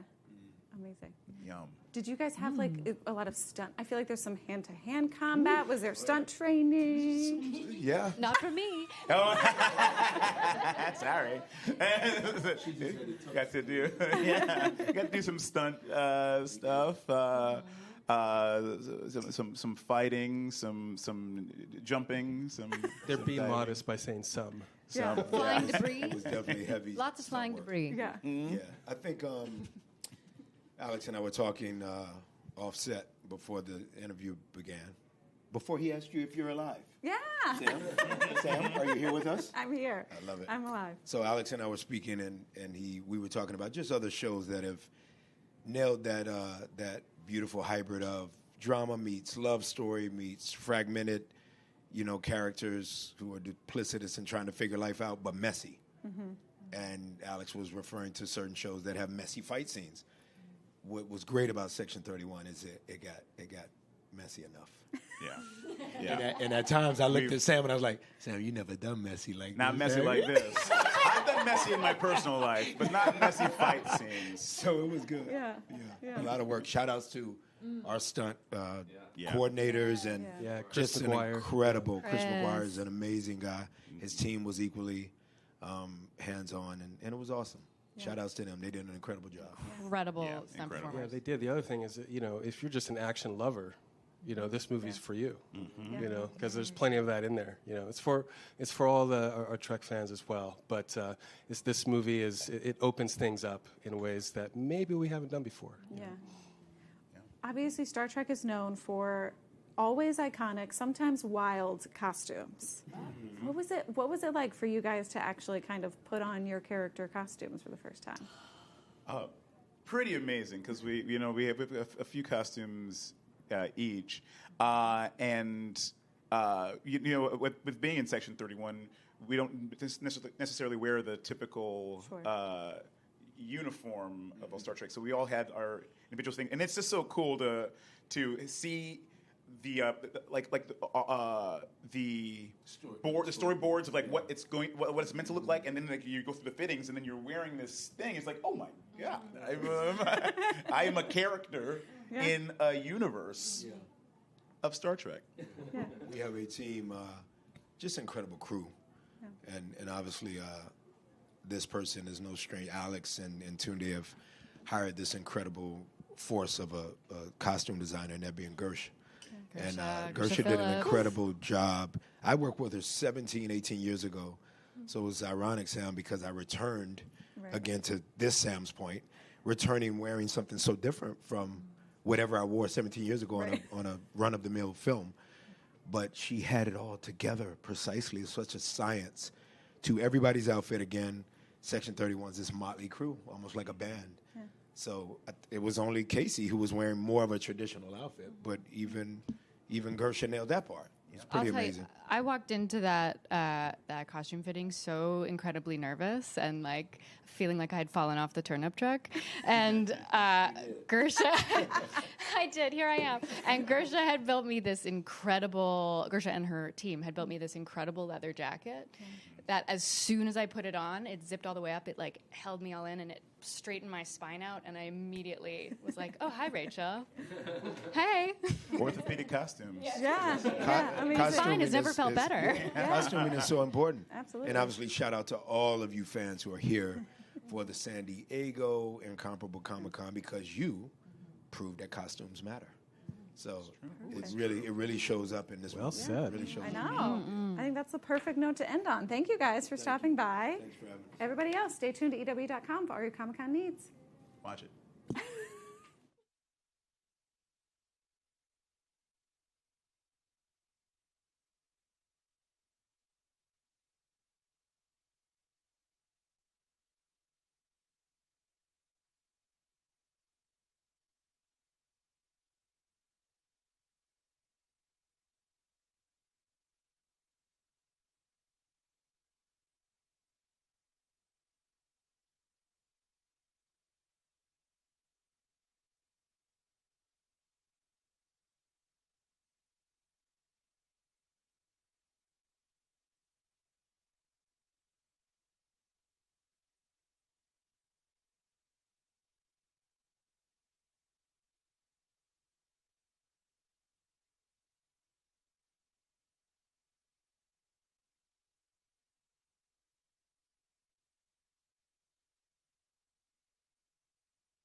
I'm Sam Heifel. Welcome to Entertainment Weekly's 2024 Comic-Con studio. Joined now by the cast of Wynonna, Earp, Vengeance.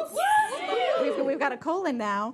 What was it like for you guys to get the call that you were coming back? I'm stuck on the colon I part. I've had one the whole time. What was the question? Oh, getting the call? Yeah. What was it like? It was the best day ever. I mean, why is everybody hesitating? Tubi's the hero we needed there. Because we're like, what can we say? What can we not say?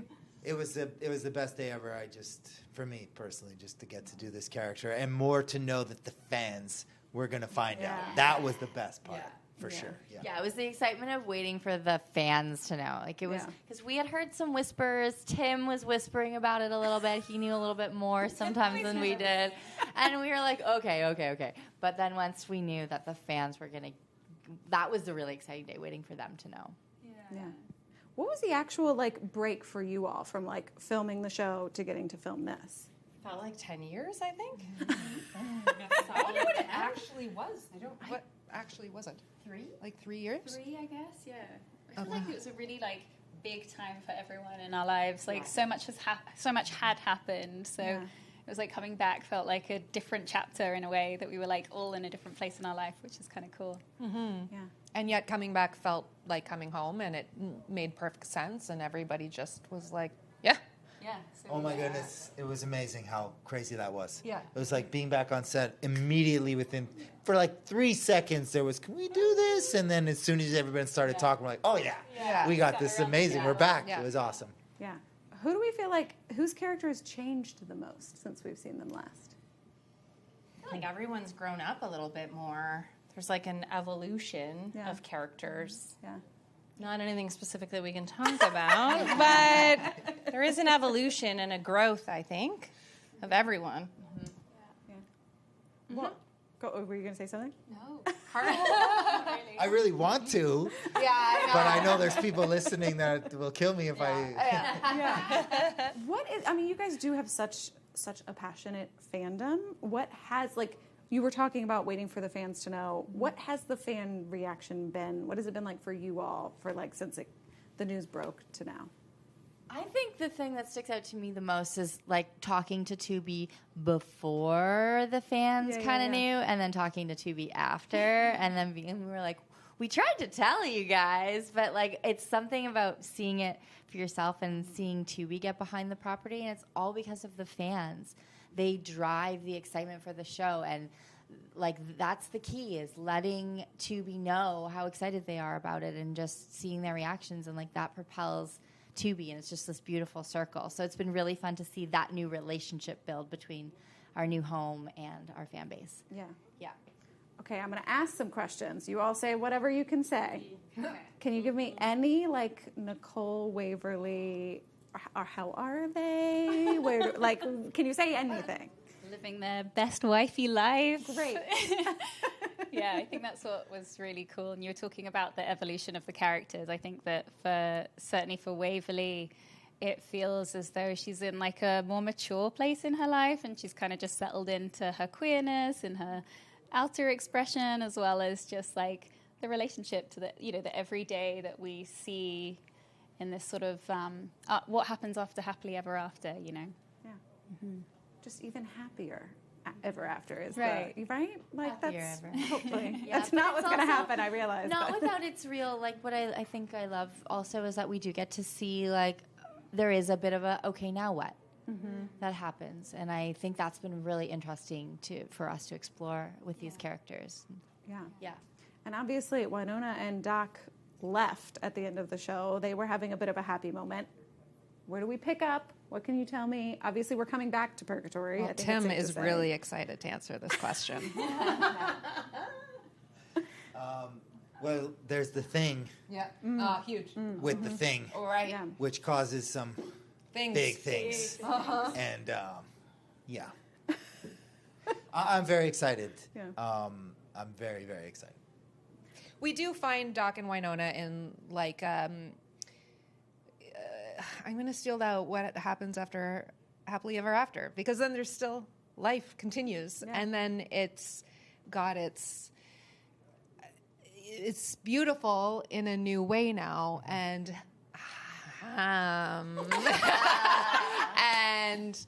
and doesn't mean it's perfect. Is that fair? Yes. Sure. This is amazing. We've seen Mercedes I feel like a million different ways already on the show. Like, where is she when we pick up? How's she doing? She is doing great. She's so good until she's maybe not. I don't know. Maybe she's great. Maybe she's not. Maybe she made some new friends this time around. Maybe not. Yeah. I don't know. Was it relatively easy for you guys to get back into character? Did anyone do anything to kind of get back in that headspace, or maybe just putting on those leather pants again? I think it was a gift from Emily to be like, let's just meet you where you are. You don't have to go back and try to fit into some old pants or, and if you do, great, and if you don't, great. Yeah. And that was a real gift because I think we all love our characters in the show so much, and we really want to make the fans happy. And we were, I'll speak for myself, but I was like, I hope my personal evolution won't ruin it for people. Sure. And Emily was like, "Are you nuts? You're allowed to evolve." Yeah. And so I think that's been her gift from the beginning, is letting us be who we are and meeting us there. Yeah. Okay, I'm going to give you guys something you can talk about. Are you excited? Do you remember your first scene on Wynonna Earp? Ever. Yeah, I do. Oh. It was the day where I had on the pink coat and I got out of the car and I met you. It was cold. It was so cold. And we had to do a walk and talk through that construction site. And I was like, huh, huh. I kept slipping in those heels. And you were so gracious and so nice because you guys had been going for a while. And I was so nervous to be a guest in your home. But you were also welcoming. And it was the best. It was so fun. It was fun. It was really good to have you. Yeah. Thanks. I also did a walk and talk with Mel on my first day. It was the scene after I kicked down the door and with the boobs and all the stuff. I don't know why that's a very memorable part of what you decided to do on the day, because it was improvised and it was just hilarious. But it was the reunion moment for the sisters where it's I gave you this huge hug and you're kind of like, whoa, okay. And I just remember it being so fun and us skipping down the side of the road going, good. I was like, oh, I'm home. This feels good. I love that because not a lot of people know that reference. 100%. I don't know. It was like, oh my God, you're part of my childhood. Yeah. I don't know. My first scene was Boba Del Rey literally stepping on my head. Great. So it was a fun day. I just got in the dirt and had Michael Eklund stepping on my head. It was pretty awesome. Amazing. Yeah. And then my first scene with Mel was us at the bar. And I remember the camera guy, after our first scene, went like this around the camera. And I was like, man, if we're getting props from this guy, we're good. So I was like, this is awesome. Yeah. That's amazing. I knew it was going to be good. Yeah. My first scene was I got to be whipping around the corner in my police car. It was with Dolls and Nedley. And it was just a real police kind of action scene. But one of my most memorable is also I think my second scene was with you in the bar. It has become such an iconic scene, and I remember that day so clearly. So those are my first two that were so different, each different part of Nicole. Yeah. What about your first scene? I wonder if it was on the bus, which is don't get off the bus. And I did, and I'm so glad. I think it was that, but so I just, I remember sitting near the toilet and being like, why did I choose this? Even in make-believe, I'm like, don't sit by the toilet. Right. But then I also, but also one of the early ones was with Tim at the bar. And no, sorry, it was in the homestead when you say that you're Doc Holliday, and it's well, shit, and that it was iconic to me in my head. It was one of the very first things, if not one of the. I don't remember, but it was at the bar. No, it was at the bottom of the stairs, and you're like, what? Doc Holliday again? Yeah. Nice. Doc Holliday, and then I'm like, well, it's the very end of an episode. Yeah. It's because I just watched I it. know, I know. It is at the homestead. You're correct. I do remember this. Do you guys, because obviously we've talked about you have such a rabid fandom, was there a moment where it actually kind of hit you for the first time where you realized like, oh, we've got to hit people like this?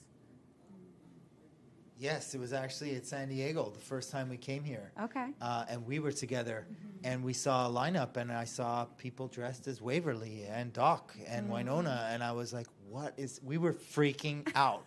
Like, honestly, it was the most surreal, best feeling ever to see just people embracing it, and it was awesome. Yeah. And it was like they'd set it up. I think it was like, we'll just see if people turn up. Like, and we were kind of like, okay, it's going to be like a 5-minute, like, hey, there's a couple of people that like, new show and all of that. Yeah. And that feeling of like just seeing this queue going around the corner. Around the block. Yeah. And just being like, they're here for Wynonna Earp? Uh-huh. Like, it was super cool. Amazing. And that was after season 1? Yeah. Amazing. Yeah. Amazing. Yeah. I think it had only just aired or something. Awesome. And here you are, back for more. Exactly. All right. Thank you guys for stopping by. Thank you so much. Thank you. Everybody else, stay tuned to EW.com for all your Comic-Con needs. Yay. Yeah.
I'm Sam Highfill. This is so intense. I'm Sam Highfill. Welcome to Entertainment Weekly's 2024 Comic-Con Studio. Joined now by Justin Hartley. Why is it intense? I don't know. I feel like this is you're the first one-on-one I've done. Oh, okay. And so I'm used to like big casts weren't really paying attention to me, and then, Okay, you know. well, I'll have a bigger personality. I'll try to fill No, please don't. Tracker, obviously. Mhm. That's what you're here for. I feel like I didn't say that. I want to start back at the beginning. Okay. Because you're coming off of a very, very successful show. This Is Us. Yep. Did you feel a lot of pressure of like, what's the next role, and like having to make the right choice? I mean, there's always a little bit of that, sure. Yeah. You know, This Is Us was sort of a lightning in a bottle, you know, kind of thing. There was just no controlling that thing. Once it got going, it was this incredible show that I'm very, very proud of, just to be a part of it, and met some really great friends. And so you take that into your next job, and you go, you sort of do a check, or at least I did, and you go, man, that would be really great. This is what I'm used to now, though. Mm-hmm. So I kind of, you know, hopefully we can do that again. And then you also, you know, I think have just sort of a reality check of going, that stuff just doesn't happen again. And now here we are, lo and behold, it happened again. So, you know, the pressure, I felt pressure, I guess, but then, you know, when we have this really great studio, we have this great network. I have my friend Ken Olin, who came from This Is Us with me to do the show. We got Elwood, who's writing this terrific script. So the pressure is sort of less when you surround yourself with really great, talented people that are team players that are really all there for the baby for the show. So it's you sort of don't feel like you're in it all by yourself. It was kind of nice. Yeah. What was it specifically about Tracker that you were like, okay, this feels like it?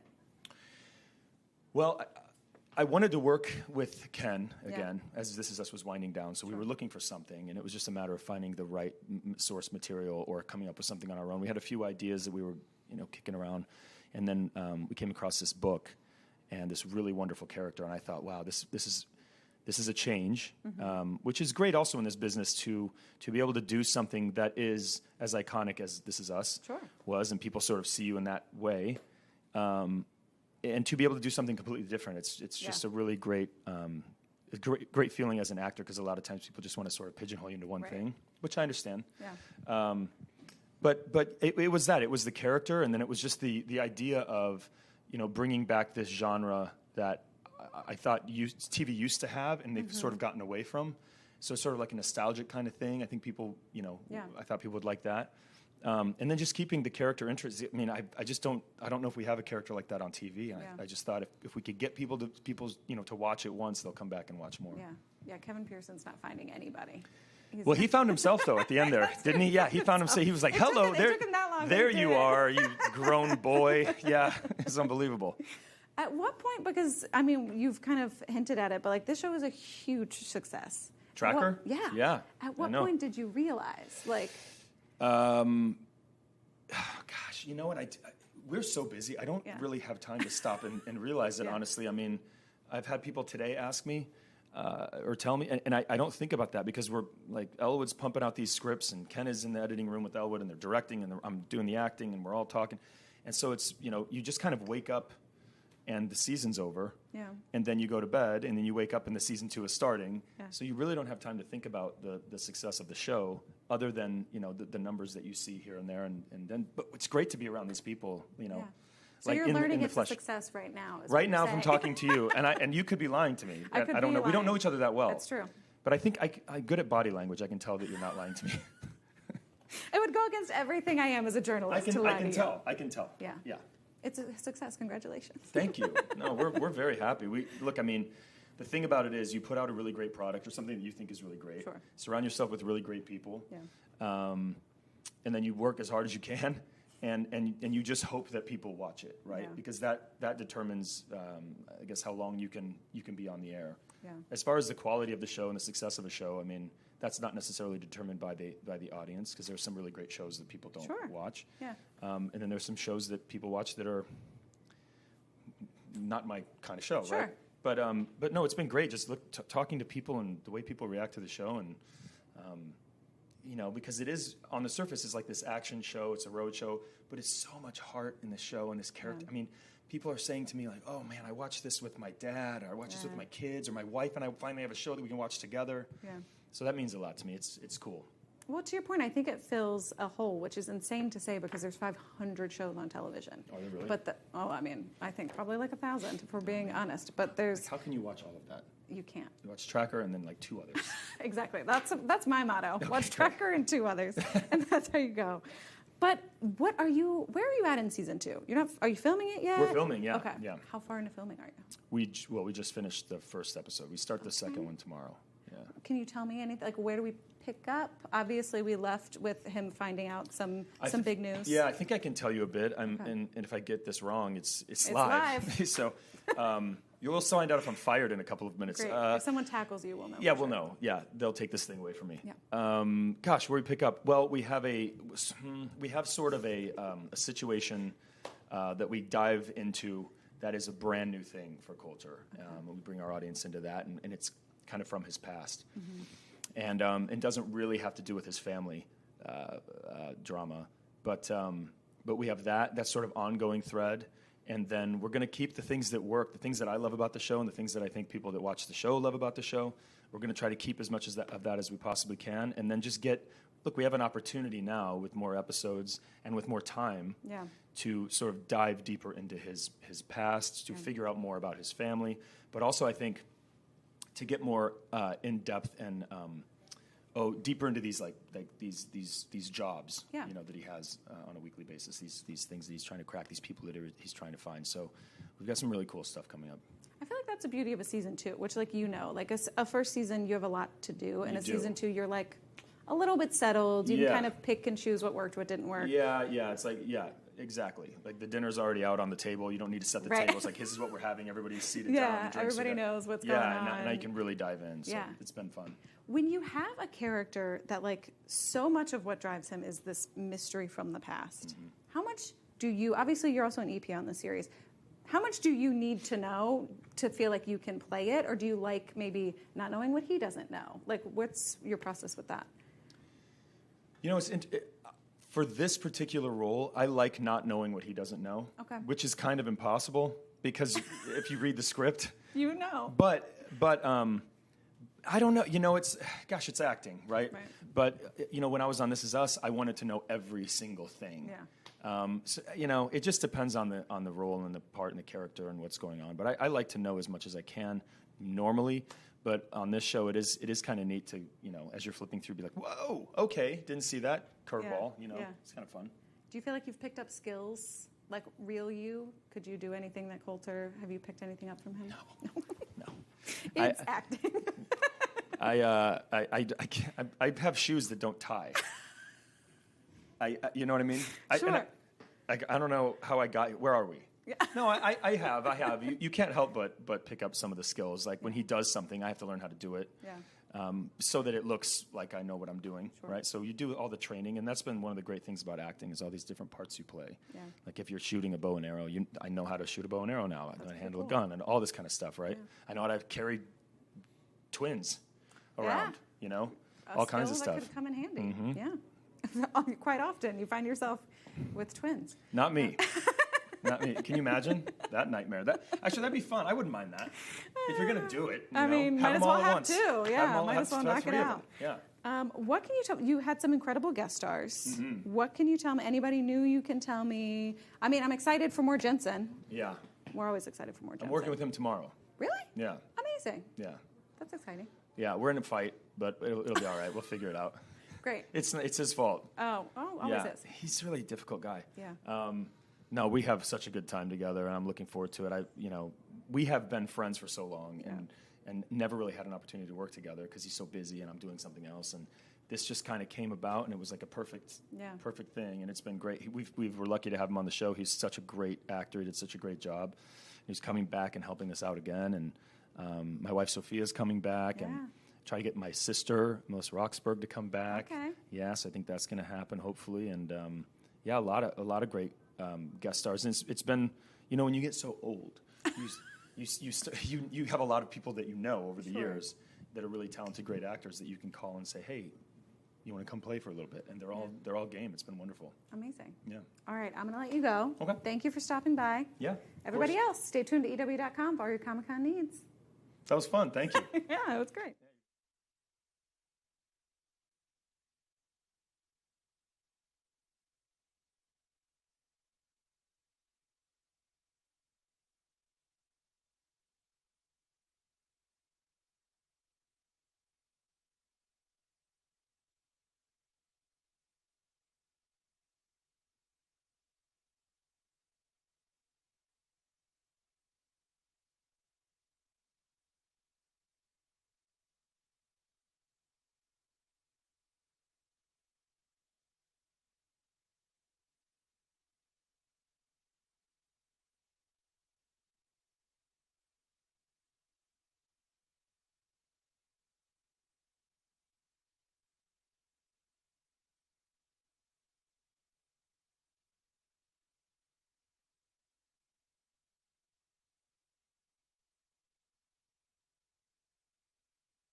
I'm Patrick Gomez from Entertainment Weekly, and we are here in our San Diego Comic-Con video studio with some of the cast. You're going to get more in just a bit. Some of the cast of The Lord of the Rings, Rings of Power. How's your Comic-Con going?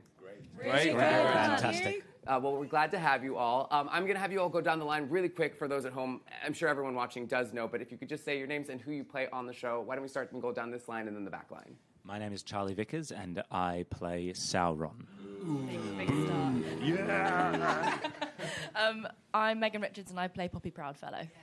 I am Mordred Clark, and I play Galadriel. I'm Sam Hazeldine, and I play Adar. Yeah. Front row did great. Let's see how the back row does over here. Hey, I'm Daniel Wayman playing the Stranger. I'm Benjamin Walker. I play the High King Gil-galad, High King of the Noldor. Full title. Just had to add that in. Thank you. He can't help Done. himself. Hi, I'm Sophie. Are you done? Done right now. I'm Sophia Nonveta. I play Princess Disa. I'm Charles Edwards. I play Celebrimbor. Yeah. React. Smooth. That's great. That's great. That's great. So one of the really exciting things about this show is that it's telling all these different stories, and they're happening all over the place. But then as season 1 ends, it kind of does a little bit of Yahtzee and throws everyone's relationships and dynamics into a mix. So how was that returning for season 2, knowing that all the relationships you'd established just as cast in season 1, and then all of a sudden, for a lot of you, dealing with different dynamics or even completely different settings and characters? Yeah, it's really fun because has just been thrown into chaos, everything in Middle-earth. Because someone. Yeah. Yeah, if you just listened to the Nothing to do king, it with wouldn't have me. been a problem. But hey, Thanks. no, No. what do I know? Poppy, I think, wasn't it? Yeah, it's all me. Yeah. Watch out. Sorry. Completely No, but I think we all start the first season with most of us just having an absolutely terrible time, and this guy here just to live the best days Having of a his great life. time. Yeah. This season 2 is just me having an awesome, fun time. Season 1 ends, pretty badly for me. I make the sort of, pitch to you, and you say, "Go away." Well, we wouldn't say it ended badly. I'm left with no one. I've got no friends. I've got no one around. Oh, But I make a friend very quickly. So lonely. Well, yeah. What I'm can his friend. the two of you can get to go off on a little journey adventure? We do. What can you tease about that dynamic as we see it in season 2? Well, I basically let him move in to my house. Yeah. And it sort of goes from there. The answer's in the title of the show. So we spend a lot of time making rings. Power. We make power. Rings. So we are going to start to see these rings. As props, do they feel any special, or is it like, that's just another prop? No. They felt really special. When I was making... Well, look, I didn't make them. You're making them. The hours. They actually took a long time. He's a very method actor. He spent 3 years, doing an after-hours course. When I was there's a scene when I'm lining them all up. They're all complete. They felt very special then, and it was very dark lighting, and it was smoky, and it felt quite magic.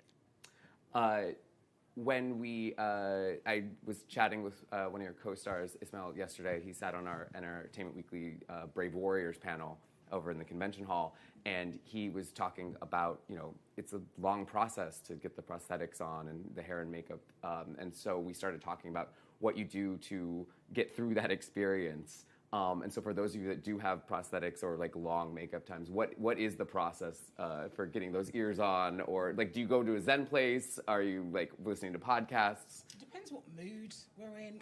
What time of the morning what you're time in the starting. morning. Whether Owain is blasting his rock music at 3 a.m. I'd say different days, different vibes, and also depending what we're doing on the day. But usually it's really, the hair and makeup team, all the team crew are so wonderful, and you kind of become really safe with them, and they get to know you, and suddenly the dynamic just kind of moves depending on what the vibe of the day is. But it's pretty quiet until coffee is had, I would say. It's a great way to start the day. Yeah, it really is. It Depending is. on how long you're going to sit there. We had to sit there for a couple of hours. How long are you Sam may there answer for? differently. Easy for you to say. With my one nose and nothing 5 more. hours we got it down to. Wow. Got it down to, what was it at the It was start? 7 at the beginning. Oh my God. So what have you got? What have I got? I've I haven't noticed any difference. Sorry, yeah. What? Look exactly You the same wear as me. makeup? I have prosthetic nose, prosthetic chin. I have ears, and I have scarring from my head down to each side of my face. And is some of the, most of that, there's lots of paint on you every day as well, right? Yeah. So the second level is the painting up of the. I used to love the painting bit. Yeah, well, you should have come in and helped out. Well, next time. Got it down to 4 Not hours. doing the painting. Yeah. No, I can't do that. Just steal a phrase again from your co-star Ismail. He exposed himself by on stage, which those are his. That's why I said it was his words. That sounds like his. His words, not mine. And was saying how he uses music to get into character and like kind of like a walkout song or a hype song, and how it's different. is it? It's different for different different people or different characters. In fact, he said he did a movie and played a villain, and for some reason it was Katy Perry's "Swish Swish." Can we talk about us more? But he has for for this show, he has a song that's like got a lot of drums and makes him feel like he's like going to go on a march. Do any of you use music to get into character? And if it's for this show, can you share what your walkout song is or would be? Do you think? I don't have anything specific for character, but I made like a hair and makeup chilled playlist to sort of play. Yeah, this is very general. To inflict on everyone else. Yeah, exactly. Yeah. But I don't have anything specific. I think I had a playlist. I think I did. There's a bit of Johnny Cash for Halbrand, and then for Sauron, it was like quite a lot of choirs, like King's College, Cambridge choir, choral music. Very cool. Galadriel's theme, one of your top played. It was one. What? Nice. I've just plagiarized your theme to Sauron. That's his theme. Wow, that's quite dark, actually. Yeah, but also telling of their relationship. You're like, I'm usurping a part of you. Yeah. You were going to share one? Yeah, no, mine was Philip Glass. Oh, okay. Nice. Was that a good reaction? Yeah, wow. It's pretentious. Very chaotic, isn't it? No, it's great. Well, like Einstein on the beach or what? Yeah, more The Hours, the soundtrack to the movie The Hours. Sure. Yeah, it's very good. That's cool. Is that like one that's like ding, ding, ding, ding, ding? Yeah, over arpeggios, over and over and over and over. I love that stuff. Me too. Yeah. We had a long. You said it was pretentious. Yeah, well, I'm saying you are. I'm not saying the music is. Meg and I had to walk about 20 minutes in Tenerife to get to set. Because the location was out in the middle of this public park. Tenerife, that must have been a real ball. It was tough. It was tough for us, yeah. But I used to listen to Florence and the Machine, King, as we get to the top of the thing, as we get to the top of that sort of mountain area, and we had the sun baking down, and I was in the costume, and I just would go wild and just dance around to it, just get myself in that sort of, it just felt like it was all-encompassing. The whole world covering. It was great fun. Yeah, it was such an expansive space, wasn't it? So it was, really fun to do that. Obviously, you shot season 1 in a bubble of sorts because people knew the show was coming and there was excitement around it, but they hadn't seen any of it. You hadn't gotten the fan reaction. You hadn't seen how fans were reacting to certain characters and all of that. How is the energy now, knowing that season 2 is approaching and you are aware of how beloved the show is and how people are getting attached to all of these characters? I'd say it's calmer. I think the first year we were having to keep a lot to ourselves, having to find out in situations like this, having to find our way around questions because we were so sworn to secrecy. That was it's quite. I got so good at lying. I told so many lies on that press tour. So it does have like a more. I mean, Hall H yesterday was amazing, and you can feel the energy. And I think it's partly because the music is so loud in there. You can feel it vibrating. But yeah, it's been really special. So I want to close out by saying we have another cast coming in momentarily, and that's Maxim, Tyro, Ismail, Lloyd, Emma, Cynthia, and Tristan. What should I ask them that's either going to get them to share a really funny story, or is there like a group text situation I need to bring up? Or Ask Lloyd. Just say to Lloyd, Dusseldorf. Okay. Oh my gosh, Very good. yes, Great. do. Please. Great. Just say Dusseldorf. How was your time in Dusseldorf? Yeah. Got it. And he'll do this. Ha, ha, ha, ha. Now we're going to cut that right into that when we edit this video later, right? Speaking of more videos, please continue to go to EW.com through the convention and beyond for way more about Lord of the Rings, Rings of Power, and everything else Comic-Con. Thank you all so much for being here. Thank you very much. Thank you.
Hi, I'm Entertainment Weekly's Patrick Gomez, and we are here in our San Diego Comic-Con video suite with some of the cast of The Lord of the Rings, Rings of Power. Hello, how y'all doing? How's your Comic-Con so far? Good afternoon. Fabulous. Good, good. Well, you are the second group that we've had come through here today, and they were great, so you have a lot to live up to. Wow, what an opening. You haven't seen This is the anything A-team, yet. right? Yes, A-team over here. So we've got the Numenorians and the Southlanders. I'd love for you all to just go down this row and then this row, and just let everyone know your name and who you play, although I'm sure you all are well aware, but for anyone who doesn't. Hello, I'm Maxim Baldry and I play Isildur. And I'm Lloyd Owen and I play Elendil. I'm Cynthia Dye Robinson and I play Queen Regent Miriel. I'm Emma Horvath and I play Aarion. I'm Tristan Gravel and I play Farazon. I'm Ismael Cruz Cordova and I play Arondir. I'm Tyler Hafferden and I play Theo. You already did that better than the first group, so we're off to a good start. A-team, remember? Well, I had to hard start the second line. I was like, and now we do this one. So you were the hero of the moment. So thank you all for doing that. He's often the hero of the moment. I was chatting with the other half of the cast coming through about how season 1, we get to establish the world and the character dynamics, and then as we reach the end of season 1, I said it was like Yahtzee, and everyone just kind of gets like rolled out into different scenarios and with meeting new dynamics, and even if it's the same characters, the dynamics are very different. So what was it like returning to season 2 after establishing your relationships, even just as co-stars and fellow actors, to all of a sudden be working in different scenarios or being separated from people that you had been working so closely with previously? I mean, I think it mimicked literally how it was for us to shoot the show, be together, be in New Zealand for so long, and then suddenly, after almost 2 years of being a community, we went out, like our lives shifted quite a bit when the show came out, and then we went away, came back, and we were, essentially different people, and the characters as well. Because you finish the second season when Sauron just arrives, and then we're like a little bit into Sauron already being established in Middle-earth, and our characters essentially live and develop through the hiatus, so we meet them. Like meeting them again is like reintroducing yourself to this other guy. And also like working with people that you didn't think you were going to work with. So if, for example, in my case, I got the privilege of working with Tyro and Ismail a lot in season 2, and it's been a lot of fun doing a lot of action, which was the operative word for season 2. I was just stuck with the usual. These three right Back here. to the street, back to the grindstone with it all. Just same old, same old. But also with a person that you had been working with a ton. Yeah, these are all these beautiful new ingredients of what they set up in season 1, and by season 2, they just felt like there's so much at stake in every single scene. So you got for the actor, you got so much juice to play with, and in our case with Aarion and I just being left without my son, her brother, and the effect that has on us as a family and in that dynamic, and how it pushes her into a different realm of politics in Numenor. So, they've blended the story brilliantly there, because there's a big schism in society, and she's potentially going over to the other side. I love that tease. There is a giant battle in the first season. Did that feel even? Are there even crazier moments in season 2 in terms of like, oh my god, I can't believe we got through that shoot, or did that make anything feel easy after that? I don't think there's. I will say this, because I think with the battle in season 1, and certainly for Numenor, it's a losing battle essentially, and so I think you almost have to start a lot of these characters at a very sort of low point. So the arc of season 2 for a lot of us is really trying to climb out of this, sort of defeat for whatever that means for individual characters, but. If you're going to do a second season of something, you've got to, go even bigger, even grander. And for us, we have enough distance from filming that when this show comes out, we're also going to be the audience. We're also going to be the fans taking in, what I know, without having seen it, is the most epic battle sequence that we have coming up for season 2. And even when we saw the trailer, my jaw was on the floor. It was like, I can't believe I'm in this, because, there's a bit of separation. So I think there's something that I personally am excited about that feels really cinematic this season. The first season was the case as well, but I just think we've got to top ourselves, and I feel like we've done that. So I'm excited just to watch it myself. And yes.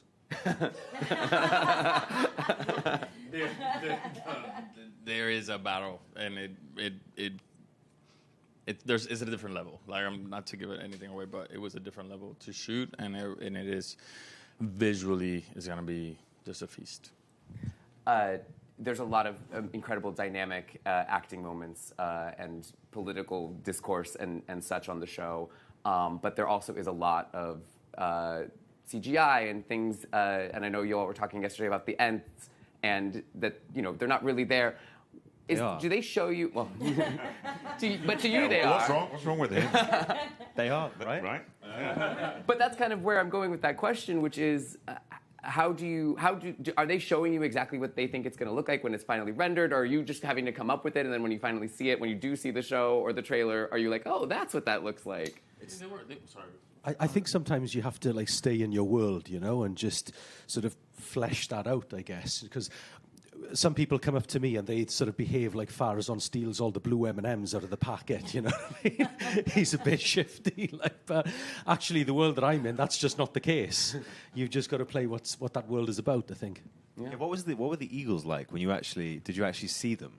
Sorry to interview. They actually. Imagine an eagle that big, very tiny eagle, just flying, screaming, just being fed to its young somewhere. You do get to see some artwork beforehand, so you've got a sense of an idea of what it might look like and how that's going to come across. Thanks for saving this moment. Thanks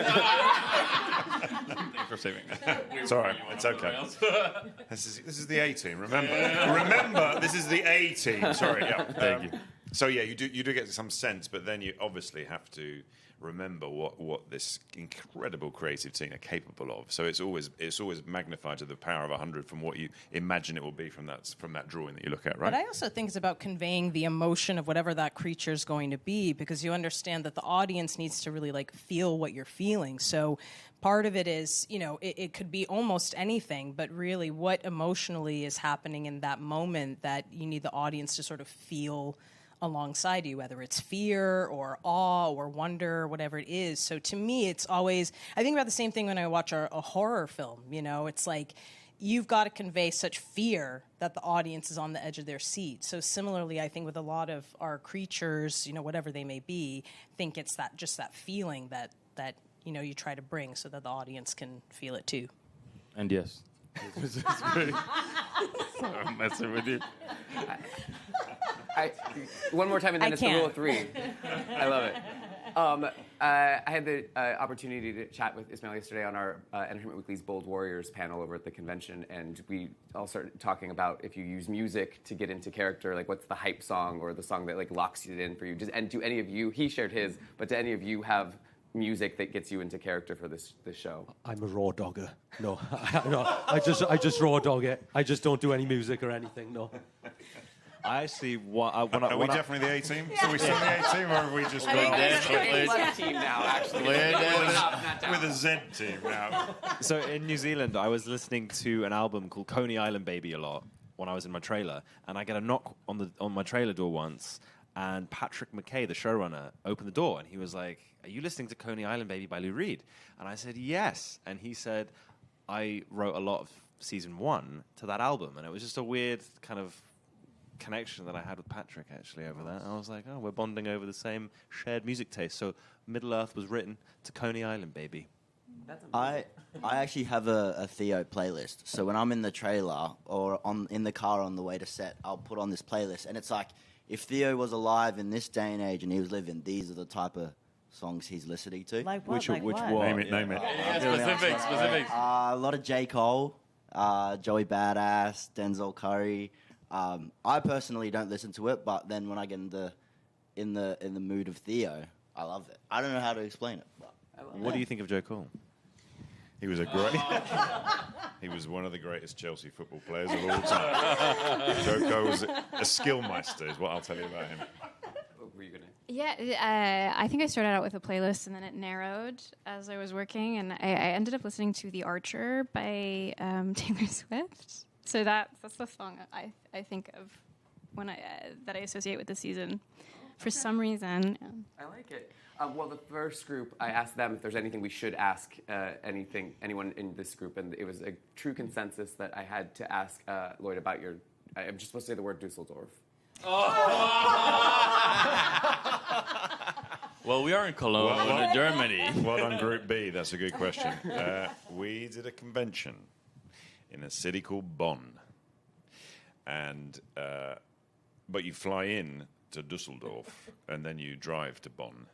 Or we did, and it was a huge hall of about 1,000 people, and everyone had to come on and say hello, good evening, and I just walked out there, slightly nervous of 1,000 people, but thought I'm going to go big and I'm going to go strong. It's going to be a rock concert, and I just instead of saying good evening, Bonn, I went good evening, Dusseldorf. But he dragged it. It was Dusseldorf. And I was like, that eagle was landing. A wine Arthur's next to me goes, it's bloody Bonn, mate, it's Bonn. He was crying with laughter. All of them were like this. One of the best memories. If you're going to fail big. It was big. That's big and beautiful. Well, thank you all so much for being here. I hope you enjoy the rest of your convention. I hope you all are enjoying all of Entertainment Weekly's coverage. Please continue to go to EW.com and our YouTube channel throughout the rest of the convention, and enjoy yourselves. Thanks. Thank you. Thanks very much. Thank you.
I am Entertainment Weekly's Patrick Gomez, and we are here in our San Diego Comic-Con video suite with the cast of The Wild Robot and director. Thank you so much for joining us. How's your convention been so far?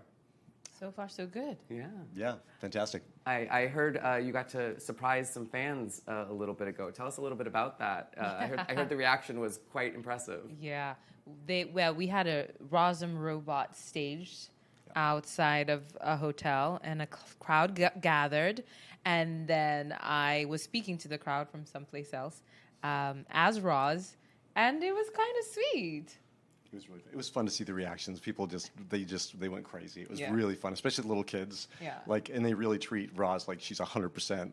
Really there, really talking to them. Fantastic. Yeah, it was awesome. I also got to pretty much do nothing as well. I got to sort of sit and enjoy it and.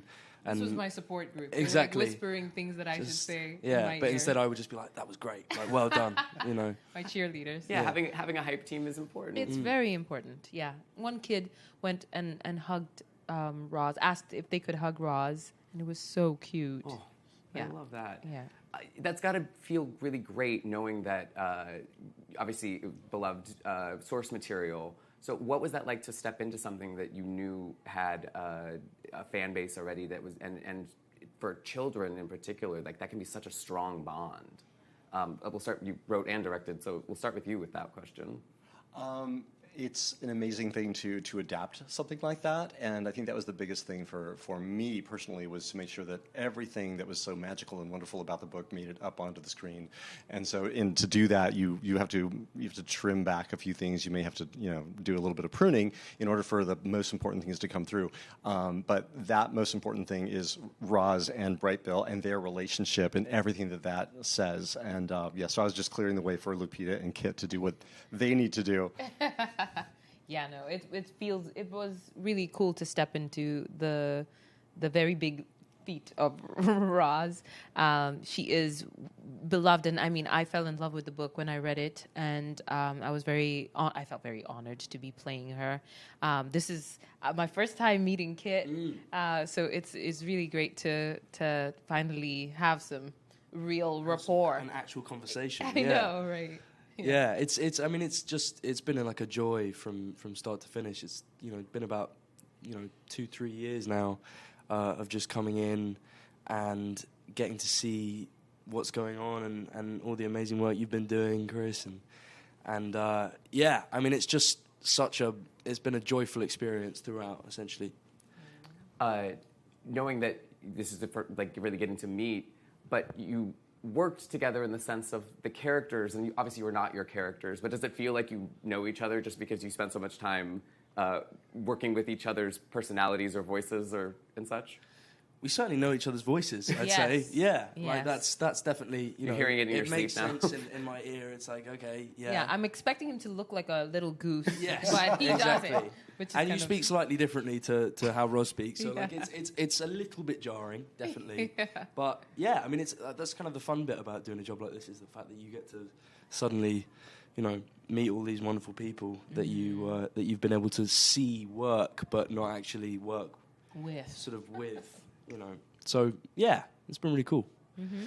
What was the key to finding Roz's voice, knowing that it's not exactly yours? Chris? A hard one thing. I think that both Lupita and Kit have two of the most, I think, subtle voices in the entire film, and so much was resting on their actual performance. Finding Roz's voice was not a one-time thing. We worked on it over time. Every time we sat down for a recording session, we always began by just talking about the pages, talking about Roz's character, and making notes and shaping it. And I would always leave the recording sessions and I would rewrite, and I would come back with the new pages and revised things. So the entire time we were looking for the character and revising everything about it. And I have to say that where Lupita arrived is absolutely brilliant. And Roz has this wonderful evolution, really from the very beginning, when she first comes out of the crate and finds herself on the shore of this island and meets Bright Bill, which is the biggest shift in her entire life, and all the things that she learns reshape her character, and I think that was just an absolute journey and a joy to see that happen. From my point of view, it was like, I don't know how was it for I mean, it was really interesting, the kinds of conversations we had in order to find that voice, because this is the first time, I believe, that I'm playing like a non-living thing, right? And so she's a robot, and she has a lot of, humanistic qualities, but she doesn't have breath, for example. And so talking about how she should sound. She's also a robot from the future. So what we usually think of robots as being very kind of robotic. It was something that we had to question. How real, quote unquote, does she feel? And then to find that voice where she starts and then where she ends up once she has adapted to the world she lives in, and the power of mimicry, to get her to a more well-rounded sort of individualized place. So yeah, it was quite the philosophical debate often, and then it would result in these very, very real and practical experimentations with my voice. And Kit, for you, what was the key to unlocking the character? Well, I mean, I feel like he's a very youthful character. He comes in as this little baby Gosling. So, it kind of feels like the audience is immediately introduced to him as a innocent, youthful little thing. So I feel like that was kind of a part of it. And, there was a certain level of kind of trying to pitch my voice up a little bit and trying to keep that youth and energy in there. And obviously, when you're doing it for like sort of 3 years, you come in, and it would definitely take a second to sort of get back into the voice a little bit. But it was, yeah. I mean, I think there's a real level of kind of depth and emotion in the storyline between Roz and Brightbill. It's kind of, there's some really beautiful moments, and those were really fun to do. But there's also, in a sense, he's been raised by a robot. So there were parts where it kind of feels like you have to try and, I don't know, have like a half creature, half, Gosling, half robot that makes for quite an interesting read. So, yeah.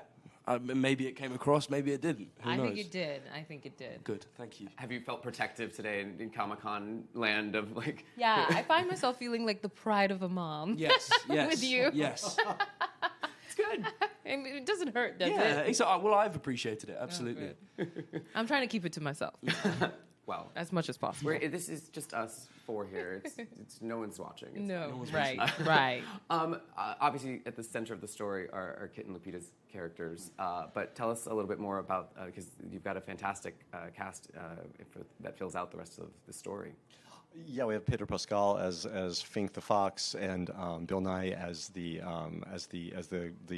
biggest goose in the migration, like the lead goose, the aged goose, the guru of geese. And we have like Matt Berry and Catherine O'Hara. And all of these creatures around Roz have their very own programming, if you will. And that's one of the things about this story that was just so excited me about it, is the idea that Roz arrives and she is literally programmed for a certain task and a certain thing. And she's in amongst animals that are also programmed, but they're programmed to survive. And so it is that, not contradiction, but that conflict that changes everyone. It changes Roz. She has to adapt to survive. And it's one of the messages of the movie that I think is so powerful and so wonderful, is that I think it's anyone who watches this could relate to this. And of course, the biggest thing of all in the world is to have a child arrive. It disrupts everything and challenges everything. And that's where Brightbill comes in. And he comes in kind of like Roz arrives, enthusiastic and with this I can accomplish anything kind of thing. And of course, Brightbill is enthusiastic and he has all this energy and things, and eventually everybody's going to change and everybody's going to shift and everyone is going to grow. And I think that's the thing that was so charming about the story from my point of view. Well, it's beautiful. I can't wait for the world to see it. Congratulations on all of it, and I hope you have a fantastic rest of the convention. And I hope you all are enjoying all of Entertainment Weekly's coverage from San Diego Comic-Con. Please continue to go to EW.com and this YouTube channel right here for all your Comic-Con content. Thanks, everyone.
Ladies and gentlemen, welcome back to YouTube Live. Here we are with the cast of Ghosts on Entertainment Weekly. That was good.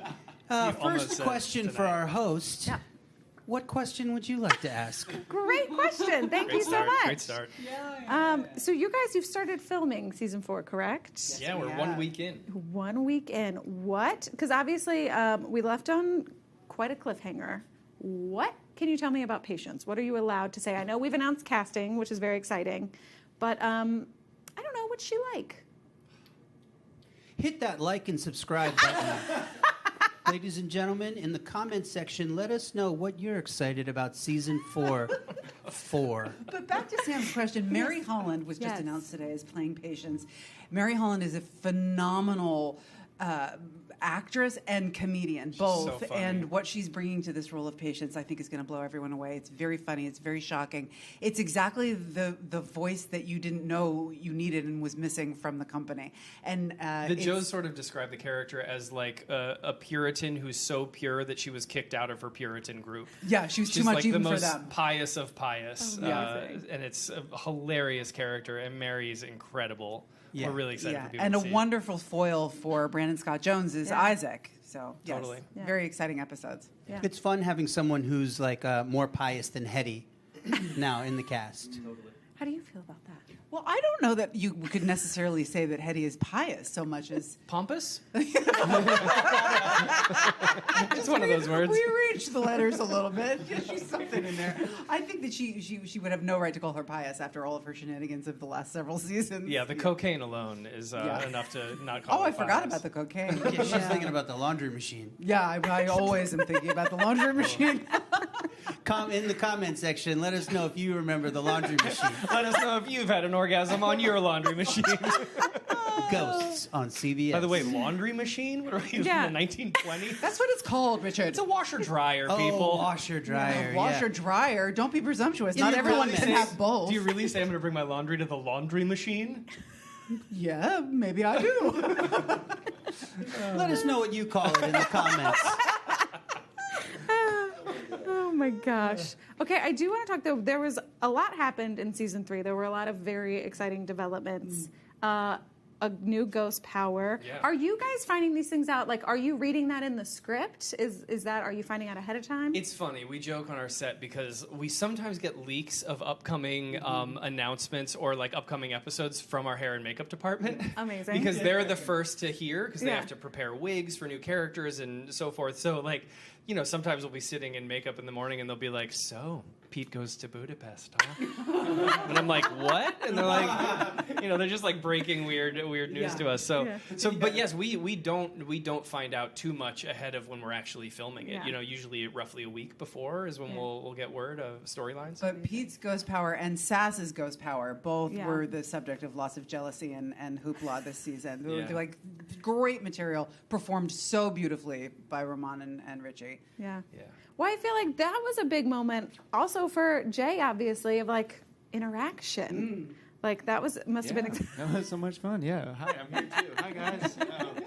No, it was such an amazing opportunity, especially to be able to like look into Utkarsh's eyes. Like he has amazing eyes. So that was Thanks, great. pal. Yeah. No, I think honestly, I said this earlier on a panel. Roman is, I think, an extremely underrated member of the cast. He brings so much heart and soul to the going. playing of Sasapis. Keep going. Yeah, he, you know, for not being that well trained or naturally talented, he He's really doing a real he good comes job. through with a lot of effort and youthful energy, which we all appreciate. Thank you. He crushed that, and so the fact that Jay and Sass get to explore that friendship together is really special. Obviously for Jay, but then as actors, we get to spend whole days in these wonderful dreamlike adventures, which is really fun. Yeah, that was an interesting episode because it didn't feel like we were shooting our show. Like we were shooting on location, we were shooting different costumes. It felt like very.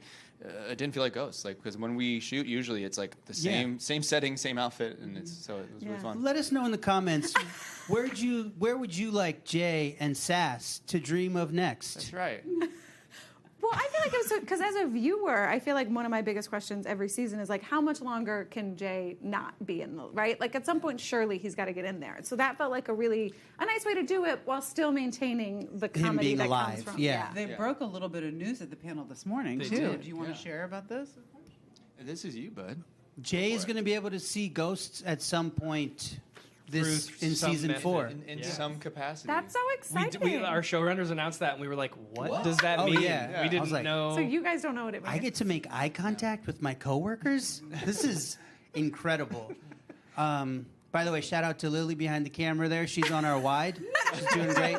Tyler's roaming a little, and Jeremy's over here getting our Will host. in the back, yeah. Sam, you're crushing it. Shout out to Will, working sound, keeping these mics hot for you. Don't forget to like and subscribe. Has anyone said that for like 15 years? I feel like. Hey, it goes a long way, all right? I aging know yourself. it doesn't mean a lot to you, but You don't need the stinking subscription. I don't know. I don't even need know, this honestly. They're probably all yelling at me. They're like, no, we need it. I don't know you. Tell them to keep saying it. The numbers are shooting through the roof. I'm getting it in my ear, actually. It'd be great if you could keep doing it. No, obviously, another huge thing this season, which I feel like was an emotional roller coaster for fans. Did you all know when Flower died that she was not dead, or was that a surprise for you all as well? We mostly knew. Sheila Carrasco, who plays Flower, had a baby basically right when the SAG strike ended. So we knew the showrunners were going to have to create some time for her to, be at home with the baby. So we knew she was going to come back. We really didn't know, and I don't think the writers knew either how it was all going to work mechanically. But it came together so brilliantly. They did an incredible job with that storyline. And it was amazing to welcome Sheila back to set because we all missed her like crazy. So it was really nice to have her back in Montreal with us. The Thorfinn and Flower love story is just so beautiful and satisfying. So to see Devin get to play sort of the sadness and melancholy of losing his one true love. Even if it is just shouting, "I'm sad!" We had some cool set pieces with the owl and the barn, and Thorfinn thinks Flower's and an owl now. It's very like... That owl was incredible. Did you guys have like a real owl? We owl? did. Oh yeah, on set with us, There and they was were an owl like wrangler, next to where we hang out in our little like cast village on set. Yeah. And the owl like trainer kept coming over and be like, "Can you keep it down?" The owl freaks out if they hear loud noises. You weren't allowed to look at the owl directly as well, or it can't be in the owl's Don't look eye at the line. owl. You know what? She was a bitch. I'll say it. A diva. Like and subscribe if you hate owls. Hey, there's a like she was button lovely, down. and I love owls. Subscribe up here. I don't know where they are. But yeah, I remember like walking. We had to walk past the owl every time we went to the bathroom. Yeah. And I remember just like, oh my god. Yeah. It's intimidating. The owls are pretty. bizarre. They're a beautiful creature, but they're scary. But it was so fun. Having Sheila back, it opened up the story of the throuple with Nancy and Thor and Flower, and she's such an asset. Like, Flower's point of view, she's always the one who can say the thing that nobody is thinking. She's just the wild card. Yeah. She's so funny. Sheila is unbelievably funny. It's so fun to see. We her play missed with her a lot. Super glad she's back. Yeah, totally. I feel like pretty much any actor I talk to talks about how fun group scenes are and how difficult and long they take. Yeah. It's like so much of your show is large group scenes. Do you guys feel like you have it down to a science? Well, the interesting thing about our show is not only do we have so many group scenes, but we have to shoot them twice. We have to shoot them with ghosts and then without ghosts. So we do it where we shoot in Quebec. So we call it sans fantôme, means without ghosts. So somebody will like the DP will screen that out. Thank you so much. Actually, shockingly It's the first good time I've spoken pronunciation. French, and probably the last. Like and subscribe if you hate French. But yeah, it is. Those group scenes take a long time. There's a lot of coverage to get. But I think like we don't really know much different from this show. This is always how this show has been, and we're kind of like, we understand. Like, guest stars will comment all the time when they come in. They'll say like, "Wow, these a are learning a curve." beast. Yeah. These scenes are a beast," and we're like, "Yeah." It's also different a for lot. actors because you have to know your cue line and then know when you come in, and sometimes you don't talk for another page, and then you come in and you say something, you don't talk for another page. It's very different when you're doing a scene. You're like get to ping pong off your, off We your do love co-stars. two-person scenes. Anytime we get like a two-person scene, we're like, "Ooh, this is great. This is how humans talk to each But we other." do. The ghosts all operate like a bit like one organism too. Like Ramon said, we can have a 3-page scene and you only have one line, but you're part of the movement of the whole scene. Totally. And Some of us are. Well, some of us are present, and some you of us stare are off just into the distance. standing off to staring in the middle distance. The art form he's made out of that. Oh, my Lord. It's very hard what Utkarsh has to do, and he does it very, very well, and manages to keep the comedic ball in the air while having it be plausible that he can't actually hear us, yet he's reacting to what we're saying via Sam's reactions. poor narration, faulty narration of it. Yeah. It's a complex machine. It's challenging. But you know what I've learned is off camera, because there's always the cameras on us now. Then we'll turn around, it's on Tyler shooting me, and I get to just chill. And when it's not on my coverage, I'm in the scene. I make eye contact with them. I'll talk. I just pretend I'm one of the cast, and that keeps me personally engaged. Wait, I don't. You mean during the season? I don't like it when you look at me. When he does it. No. He keeps It doing is it. jarring. It's jarring when you look at us. It's either that or I fall This is asleep. actually an intervention. Do not look at us, okay? Don't look at us. What did Pete say? How else am I going to see what you guys are doing and share about it in these interviews? What's your ghost power? I don't know. I don't know anymore. Okay, my last and most important question. Because where you die is where you are trapped. Mm-hmm. So where would you like to die if you were going to be trapped there forever? Oprah's house. Like if Oprah invited me to a dinner party and I dropped dead, I bet the grounds are huge. That's smart. She has multiple houses. I'll Lord pick her, like, knows her what's in the Maui basement. house. Wait, what do you think's happening in Oprah's basement? Come on, this is Entertainment Weekly. Oprah Like and probably subscribe plays- if you think Oprah's a little freak. What's going on in Oprah's basement? Come on. Let's get to the real Comments. meat. Yeah, put it in the comments. I would like to die in the place where they raise seeing eye dogs for the blind, because it's the most heartbreaking thing to me, and I think about dogs probably a lot, maybe too much. Okay, I'd like to change my answer from Oprah's basement to... Yeah. Well, it might be Oprah's basement. We don't know. That's where the seeing eye dogs. How many dogs are in I wanna Oprah's be, like, basement? on a beach somewhere, like that sounds so nice. I don't know where on a beach, just somewhere on a beach with sunsets.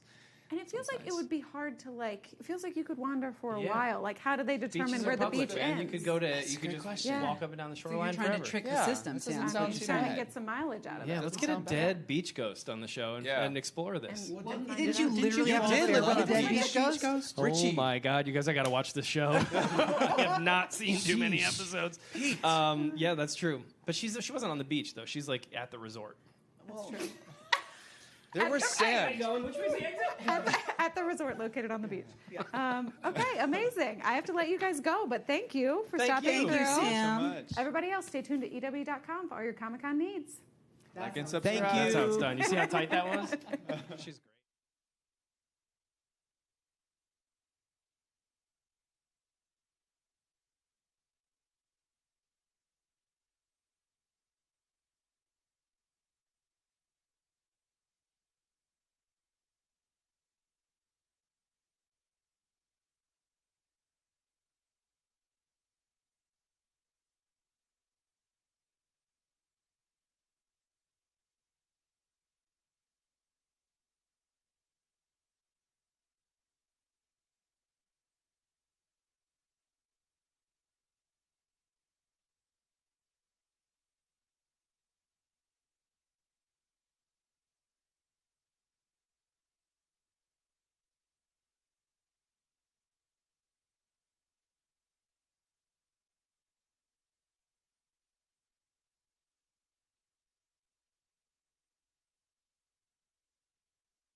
I'm Entertainment Weekly's Patrick Gomez, and we are here in our San Diego Comic-Con video suite with the cast and director of Speak No Evil. Hey. Hello. Hi there, Mackenzie Davis. How are you doing? I'm good, thank you very much. It's good to know you, Mackenzie Davis. I'm going to start going down the line here. So this is the film is not out yet, but I have gotten to see it. It is intense. Very intense. Yeah. I mean this as a compliment. It's like hard to watch at times. Yeah. And I would love to hear from you all what made this something that was super exciting to be a part of, because I can't even imagine reading the script being like, this is some messed up stuff. I think that thing is that it's so uncomfortable for so much of the movie, where it's not even in a horror way. You're just sort of squirming out of your seat and being like, just do something better. Like it's so much about sort of social contracts and social awkwardness, but it plays as like just the cringiest thing, and then that gets translated into horror by the end, and it's like the last act of the movie is just this wild ride, but the whole thing is this sort of like thing about to burst, and reading that was so fun, and figuring out how to play with that tension was so exciting. A large source of that tension is James McAvoy as Patty. So what for you made this appealing? Many things. Getting to play a character who walks the line between sort of entertaining and charismatic and horrifying and toxic was always going to be fun. But I think the main dynamic that drew me into it was like the good guy couple who have a pretty not nice relationship, and not one that you would ever want to have, and then you've got the bad guy couple who just have got a relationship that everybody would want to have, and like they are clearly like as messed up and as dark as it is, they are so in love, and the passion is real, and the carnal desire for each other is real, but the love is real as well. I always maintain that. You might watch the film and take a different view, but to play that strange juxtaposition where the good guys have something you don't want and the bad guys is kind of what you want to be sometimes. You described a little bit of the dynamic here, but we've got director James Watkins here. What would you say, if people haven't seen the trailer yet, how would you describe the story of this movie in a way that doesn't give anything away? Because I don't want to do it and spoil anything. No worries. It's about two couples, an American couple and an English couple, and they meet on holiday, on vacation. And they have a sort of vacation friendship. And one couple invites the other couple to come back to their farmhouse in the West Country in England to visit. And then things proceed in a way in which, gets more and more. It's like bottomless. It just goes it goes deeper and deeper and deeper. But it's also it's quite entertaining and quite funny for something that is a horror and something that does survive on tension, being strung out so taut. It is somehow comedic as well, quite a lot. But it's it's going bottomless, definitely. It's based on a 2022 Danish film. How familiar were you with that film prior to stepping into this project, and did you dive into it or avoid it entirely? I avoided it entirely. I think just because I don't know how that would help don't me like in Danish any way. films? Yeah, I just, as a rule, don't watch Danish films. I don't know how that would be helpful, because it's somebody else's interpretation of a situation that's actually completely different. Because so much of the film, theirs and ours, is about like the sort of cultural bindings that we have, and how like Americans would react in England to an English couple is completely different than how Danish people would react to a Dutch couple, and there's so much room to play with the sort of cultural differences there. Cultural differences as well, but it's also about the kind of the city dweller and the rural as well, and the sort of the sophisticated, the civilized, the polite society, and then the kind of, I guess, something more rustic or that's the end of that sentence. It was a good end. It was a good end. Thanks, of the guys. sentence. Thanks. It's been great talking to y'all. How about for you? Well, look, obviously, I love the Danish original, and it's brilliant. But as Mackenzie says, this film has different characters from different countries, and they act in a different way. And you can still, Christian's film, he's an EP on the film. You can go and see his film, and they're almost in conversation with each other, the two films. So I sort of think, that it's great that they both exist, and I wanted to lean into I thought there was an opportunity to make a film, the sort of film I want to see, which is a sort of hopefully a really intelligent but roller coaster ride that sort of a reason to go to the cinema, you know? You go here and you see audiences, the animal of an audience watching this movie, and they're whooping and they're cheering and they're clapping and they're screaming and they're laughing. And I think we've all got a kind of an obligation now to give people a reason to go to the cinema. And I think the sort of purity of the emotional experience of this movie is a real reason to go. I love your performances in the film, but there's 4 other main cast members that aren't here with us.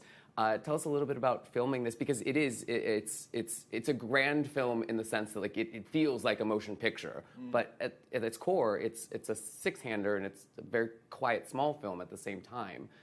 What was that vibe like shooting with such a small core cast? It was amazing. I mean, it was so much about these 2 couples and their children, and we have 2 amazing child actors. One of them, Dan Huff, who's his first ever performance. He was just the loveliest, sort of most uniquely talented little boy who plays Ant. Incredibly talented. Unbelievable. And our daughter is so wonderful, and she's like just preternaturally sort of alive and smart. Alex, she's incredible. And then Scoot, I mean, you can speak about the adults, but just like a really, really lucky group of people that James cast who all like working, even the children, on these like really sort of gritty, sort of stinky little problems. Gritty, stinky little problems. Sounds like there's no TP left. There was 0 response to that. We had a really good company, really good vibe on set for something that could have been a little bit uncomfortable, and we did have to be fairly intimate with each other. And I don't mean like sexually or anything like that, but like we're just very close quarters in this tiny set with really low ceilings all the time, and being able to be as vulnerable, open, free with each other as we were made it really a great experience. And it wasn't, and it was a classic thing. You know, was it heavy on set? Was it deep and dark and scary on set? And you're like, it kind of wasn't. We had a really fun time making this pretty messed up movie. And it was a real play, and that's that thing of having when you have wonderful actors who you know are going to have a real, just be able to play a game together, and you can explore, and once and you can just lean into all the corners, all the microaggressions, all the little moments. You know, James smiling. You know, Paddy is he being friendly? Is he being malevolent? What's he doing? And Mackenzie reacting to that, her seeing things that the husband doesn't see. All of that. It's that real minutiae. And I think as a director and as actors, that's really fun to sort of really dig into all the little moments of the sort of horrors of everyday life. There is I would say a physical transformation in your character towards the final act, just in terms of even the way he's walking how did you navigate? It's not prosthetics, it's not all that, but like, how did you navigate kind of switching that part of him on? I just happened to be luckily. I just happened to be luckily a bit bigger and musclier at that time because I'd just been doing that for a couple of years before this movie came along. So I knew it was going to help, but I kept him. I tried to keep him as soft as possible for the beginning of the film when we're on holiday. Trying to take the edge off the fact that this is clearly a bad guy coming in here. And then by the end of the movie, he was doing all that classic shit that actors do, or like kind of eating slightly less carbs, pumping up before each take, and all that kind of stuff. When he's meant to be malevolent and more bestial and animalistic, that came out of my brain and my mind. And I mean, that was kind of calibrated, and I did that on purpose. But I would I was lucky to just be in the kind of shape I would want to be to play that part anyway, which I'm not anymore. But we also stripped him down, like between James and me and Keith Madden, the costume designer. You know, it's the layers are literally coming off with him. You know, and you start, and as James says, he starts off in softer costumes and whatever, and then he's stripping back, and then you're revealing more the animal within as the movie goes. So it's sort of charted. Yeah. No, totally. And that, I'm glad you said about my physicality as well, because you were like trying to walk different and all that. Make him more of an animal by the end. Yes, I said it was a 6-hander, but at times it's an 8-hander because you've got the guns going on in some of those scenes that they like take on a life of their own. I'm sure you're. Thank you very much.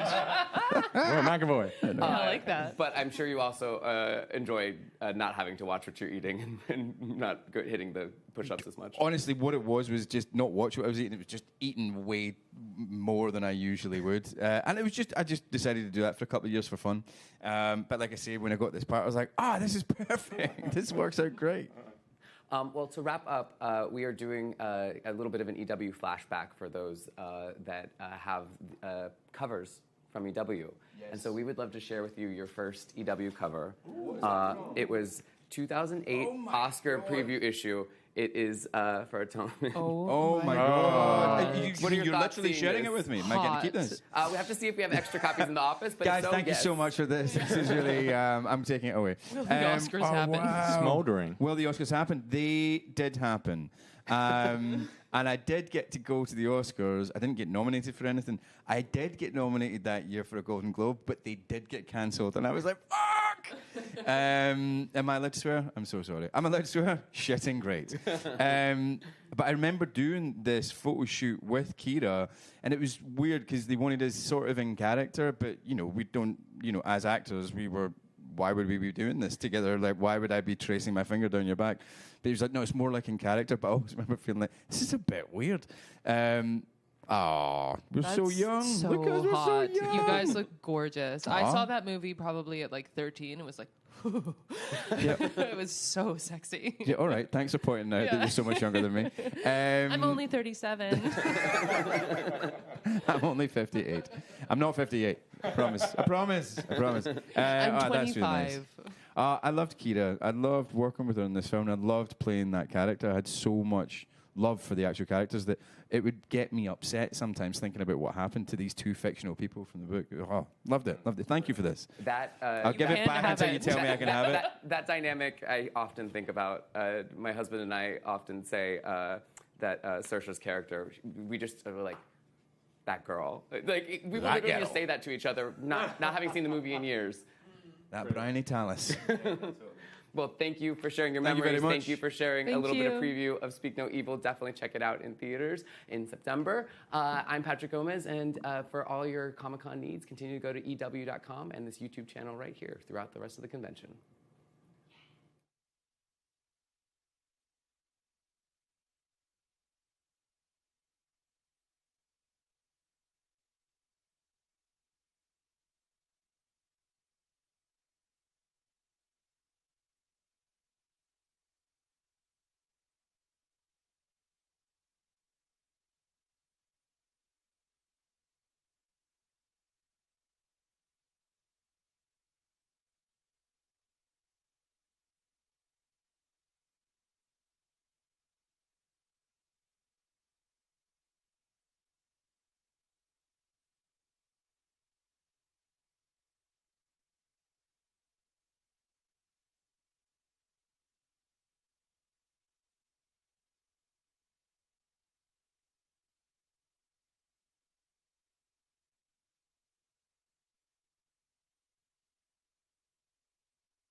I'm Sam Haifa. Welcome to Entertainment Weekly's 2024 Comic-Con studio. Joined now by the team behind Silo. Welcome, Season 2.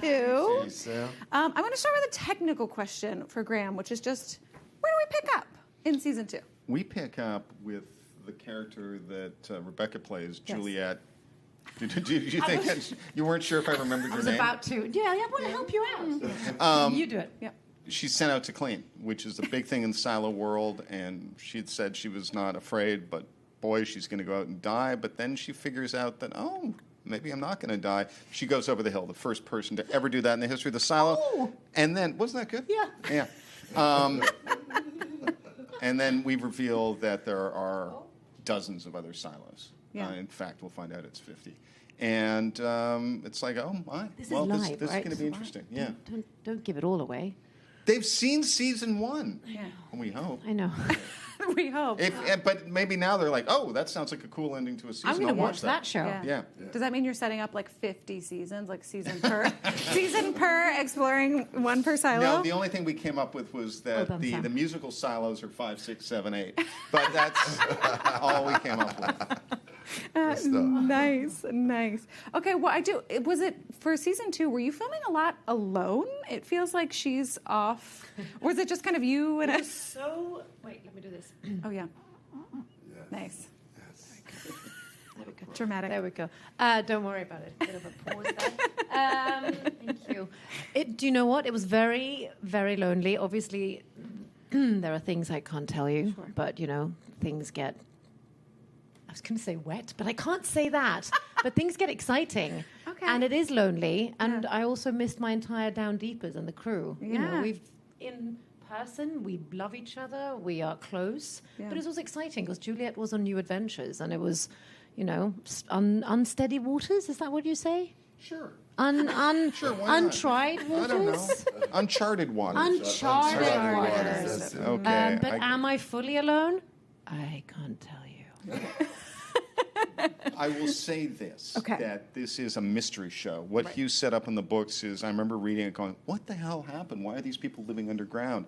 And then, wait, there's more, all that stuff, all these mysteries that you want to find out about. And Juliet's mystery in this season is what's going on in this other silo that she goes into, which is dead and empty. Right. And that's... And what happened to it? What happened to it. And because you see in the opening minutes of the show that something catastrophic happened outside. Right. And so that's why there's no one inside. And it happened clearly a long time ago. So it's a fun mystery for her to try to solve. And then there's other things that come up, and we'll just leave that there. There's also stuff going on in Common Silo back in what I think we can reveal that's Silo 18. Yeah. And, there's a rebellion is brewing. And that makes for story. Yeah. What was that? Obviously, to come back to a character, I feel like you feel a little bit more settled, but to be thrown into what sounds like a kind of a crazy world, what was filming Season 2 like for you? It actually was like the mix of having those two things, like already living in the character and coming back to it. It just feels good to do that. But then being in a rebellion and dealing with the chaos of that and new things happening in that silo. Yeah. And new things happening for my characters, always the uncharted waters, as we said, which I love. I like that. I like that. You do a move as well. Yeah, you do a little move. Uncharted water. Yes. Oh, I love it. Yes, it was fun. Yeah. For you, now you've had, you guys have filmed all of Season 2, right? Yes. Okay, great. So you've... Maybe. Yes, and... what's it been like for you to watch this story kind of come to life? It's a dream come true because, when you're writing, you're by yourself. It's a very solitary endeavor. But when you do something like this, you get to work with hundreds of creative people who bring their unique talents and energy. And I think the result's better than, everybody's like, is it as good as you imagine? No, it's way better.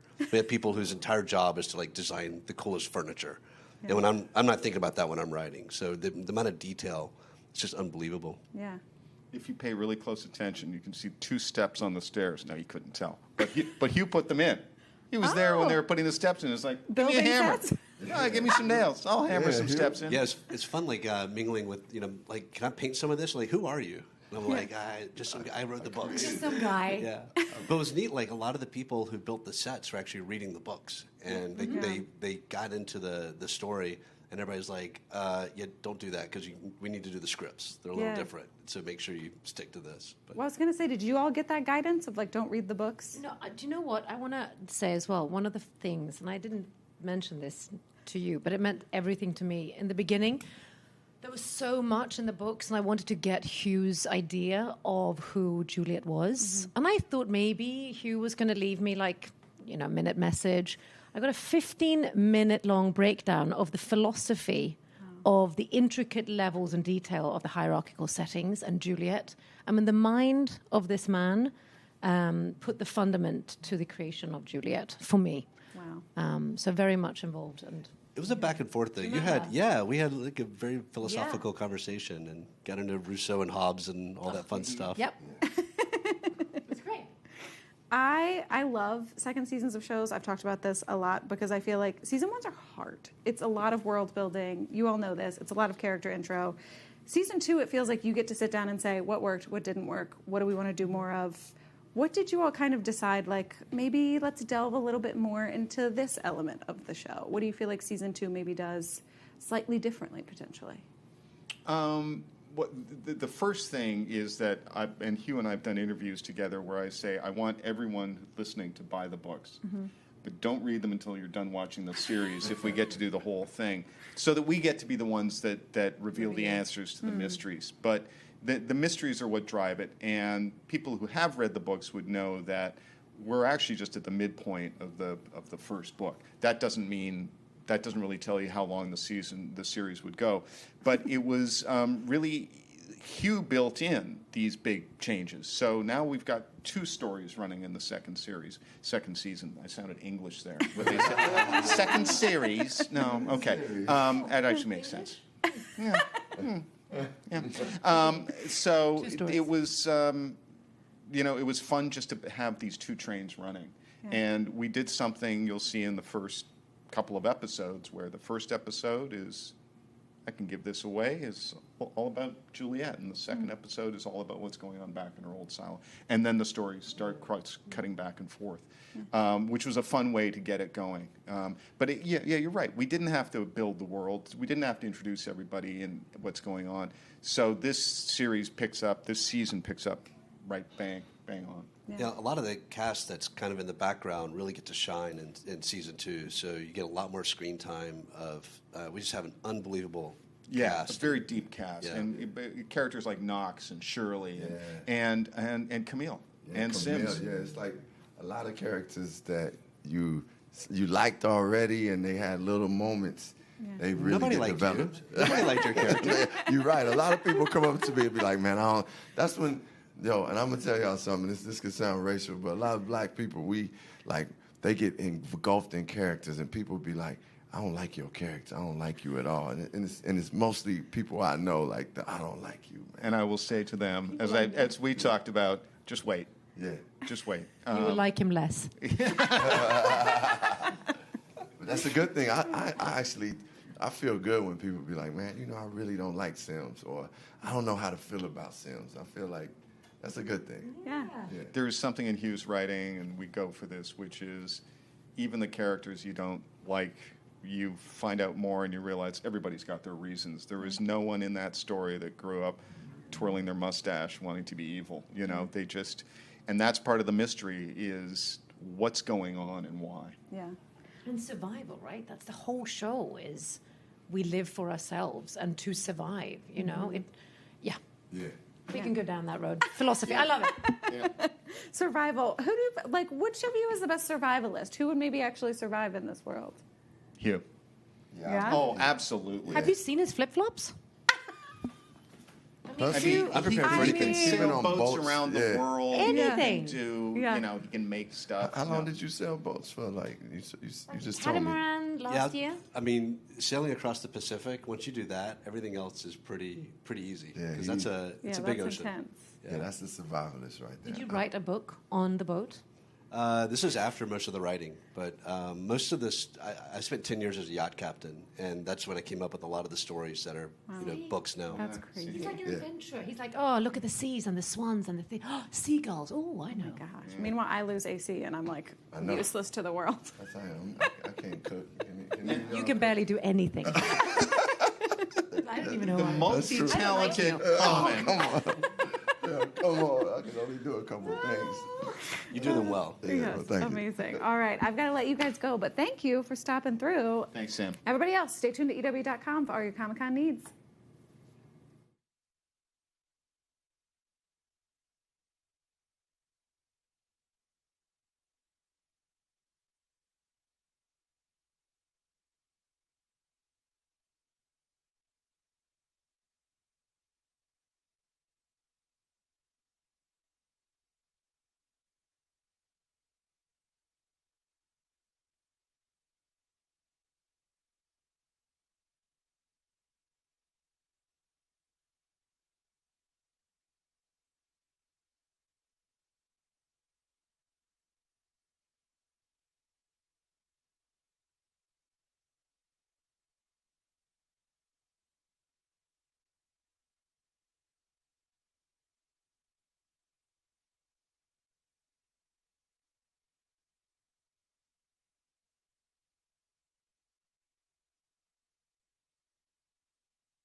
Hi, everyone. Jared Hall back with you in the Entertainment Weekly Comic-Con 2024 studio with the cast of Abbott Elementary. They can't get rid of me. We just had their panel across the street. 2,600 people. That wall of applause and cheers. That was a lot. It was incredible. Yeah, first time here for the show, not for some individuals, but I have to imagine like that is a highlight, something you're going to remember for a while.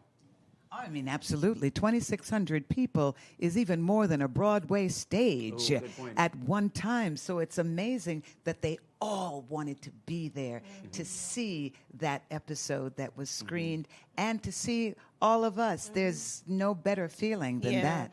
And actually, that's not Abbott's first time here. It's the first time. True, in person. Yeah, so the show has come before we have been able to come and had a wonderful reception, like the pandemic, the strike? The pandemic. Then the strike. So this is our first time actually getting to be here in person. And I've been told by my producers who have come before, my co-producers, that you will never know the experience of feeling the love in the room like Comic-Con. And they are absolutely right. It's just unreal. Yeah. Well, in the room, certainly lots of reactions. We went to the Church of Cheryl for a little bit.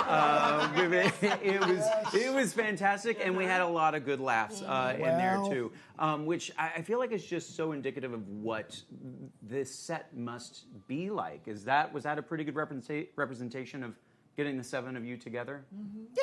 Pretty much. Yeah. Minus the 2,600 people cheering. But personally, I always envision 2,600 people cheering. Well, you should be envisioning millions, because that's what it is. That is true. That is true. Yeah. I mean, I will say, like, my favorite scenes are, like, when the whole cast is together in the teacher's lounge. And so, that was like, that panel was like, one of those things. It just takes on a life of its own. It's so true. Yeah, I don't think we know how. I realized that in the panel. I don't think we know how to not stack on each other at this point. True. Somebody says a joke and you're looking for the next one. Yeah, it's just at this point, it's part of our rhythm. To feel that love coming out on stage, to feel that love from the people right there today, that was amazing. That was incredible. Yeah. Those group ensemble scenes, I've spoken with the two of you about that. The one this year when the student gets caught with cigarettes and we find out everyone's vices. Were all the vices written? Did anyone have input into what those might be? No, they were written. They were written completely based on those characters. Yeah, that's why they hit so hard. Like, right. the writers know us, these characters by now, and nobody said anything that was surprising except maybe Janine's every day of it all. Which surprised all the rest of the cast members. But what's so fun about it, like Janelle said, is that, whatever it is, the conspiracy theory scene that we had where everybody was throwing in what they believe is not true or true, that was wild, and none of us necessarily believed that stuff. It was just the fact that we know that. What are you talking about? But it was the fact of us doing the rapid fire, and why we love it is that we start off and we do it, and then we go, okay, that's the order. Now let's ramp it up. And by the time we get to the 10th version of it, it's so fast and it's so funny. Is what's really brilliant about it. Those are so much fun to watch. In the panel, I would say we broke a little tease of what is to come in season 4.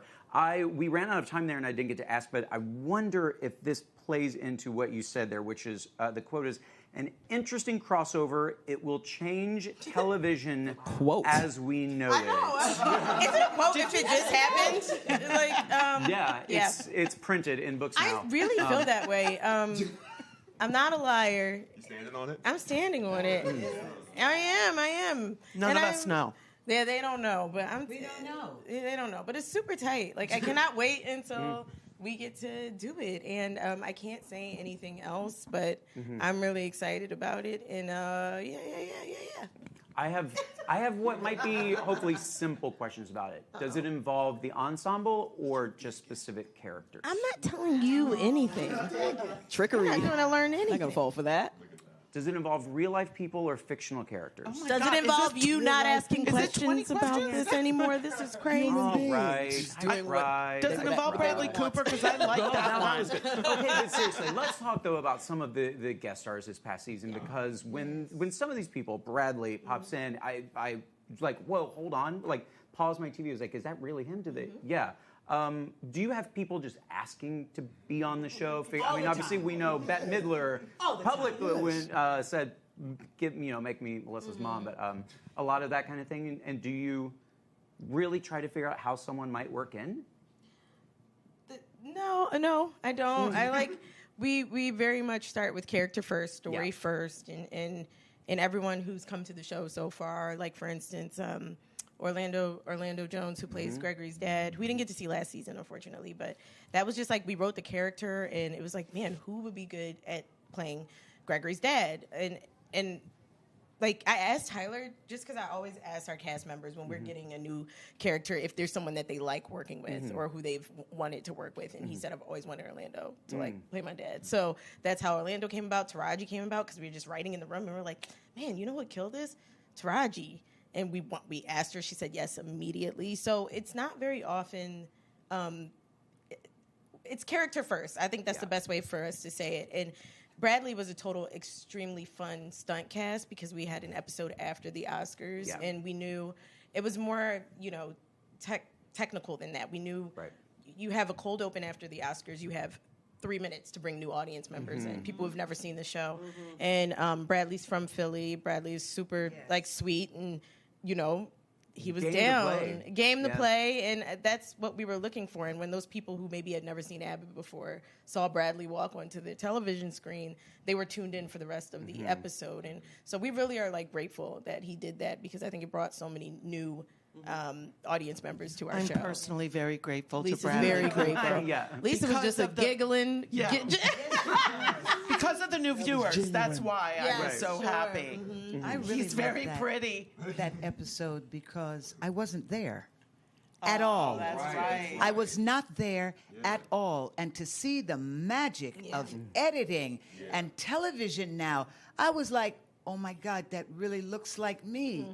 Did I just lean into the picture? It was wild. It was wild. It freaked me out. And I very was like, rare. I don't want people to think we're all there. So, in the, Typically, we're all there. That's No, that was the only time that happened. That was the only time. Because we only had Bradley for one day, and that was a day that Cheryl happened to have been off, and that was the way the schedule worked, where it was like, well, what can we do? And our wonderful team of directors, editors were like, we can do this. We can get Cheryl when she's back in. We didn't want to have to be like our cast to have their days off and not force them to come back in when they're not supposed to. I think she was working or doing something. But I remember when the lady who was standing in for Cheryl talked, she spoke, and you and I just went, what? Because she had a voice like this. She was up here. She was in Barbara's wardrobe. She was in That's what was Barbara's weird. wig. She's standing next to me in the scene, and I got to react to her, and I'm like, you're not sure.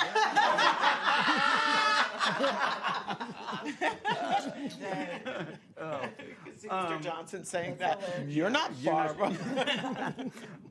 You guys got to take the show outside again this season. That with the dueling schools and the playground and the competition, firing that up. I mean, just give me some of the ins and outs of that one, because you guys were running, you were in races, you were. Baby, what didn't we do? I had to tell the writer-producer of that episode, you ask your mother to do this next season. Thank you. Running through that little whole thing, doing the whole tunnel thing, the relay race, and this one just watching. Yeah, go and do. I'm like, oh my God, can you get up out of that thing that you're in? Relaxing and profiling. Oh, it was a I didn't know she was holding this. Yeah. Him on the tricycle. Welcome to our therapy session. She ran up the hill and pushed somebody out of the way. Thank you, Lisa. Yeah, I ran. Did some stuff. I skinned. I swung. Yeah. And I mean, we all got to do such physical stuff that day, and it was fun. And actually, besides the complaints, I thought it went. I thought it went so well. I thought they put that day together and that shoot together so well, and the choreography of dealing with all those children and making it look and real people, because they didn't close and real the park people down. also there. Shut the park Our down. crew did a really good job putting that whole scene together. I loved it. I wasn't there. Oh, that's right. You weren't there on that one. It was a beaming. stand-in in Mr. Johnson's wig. I discovered. We're beaming Mr. Johnson for season. I discovered your hidden restroom. The one day you didn't have to clean up after students and teachers. That's fun. Yeah. I'm curious, after 3 seasons, what each of you feel like you're still learning from each other? I guess I bringing learned- in the that's a school great- theme of what are we learning? I learn every day from there. I was That's just whatever you talking learn about from this me. with you.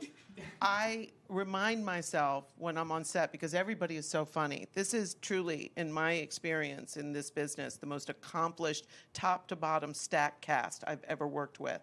And there is an impulse sometimes when you're working with such beautiful, talented people to kill a line or to go for a laugh, and you can't. It's on the page. It's within our behavior and the playing of it. And I just watch them trust the language and relax into it. This one teaches me every day to not push on everybody, all of you, to not push a line and to not go for a laugh, but to just trust it and do your work. Because seriously, sometimes you'll be like, well, I'll just act harder. No, it's not going to work. So I learn by watching them every day. What did you learn, Chris? Yeah, Chris. I doubt you.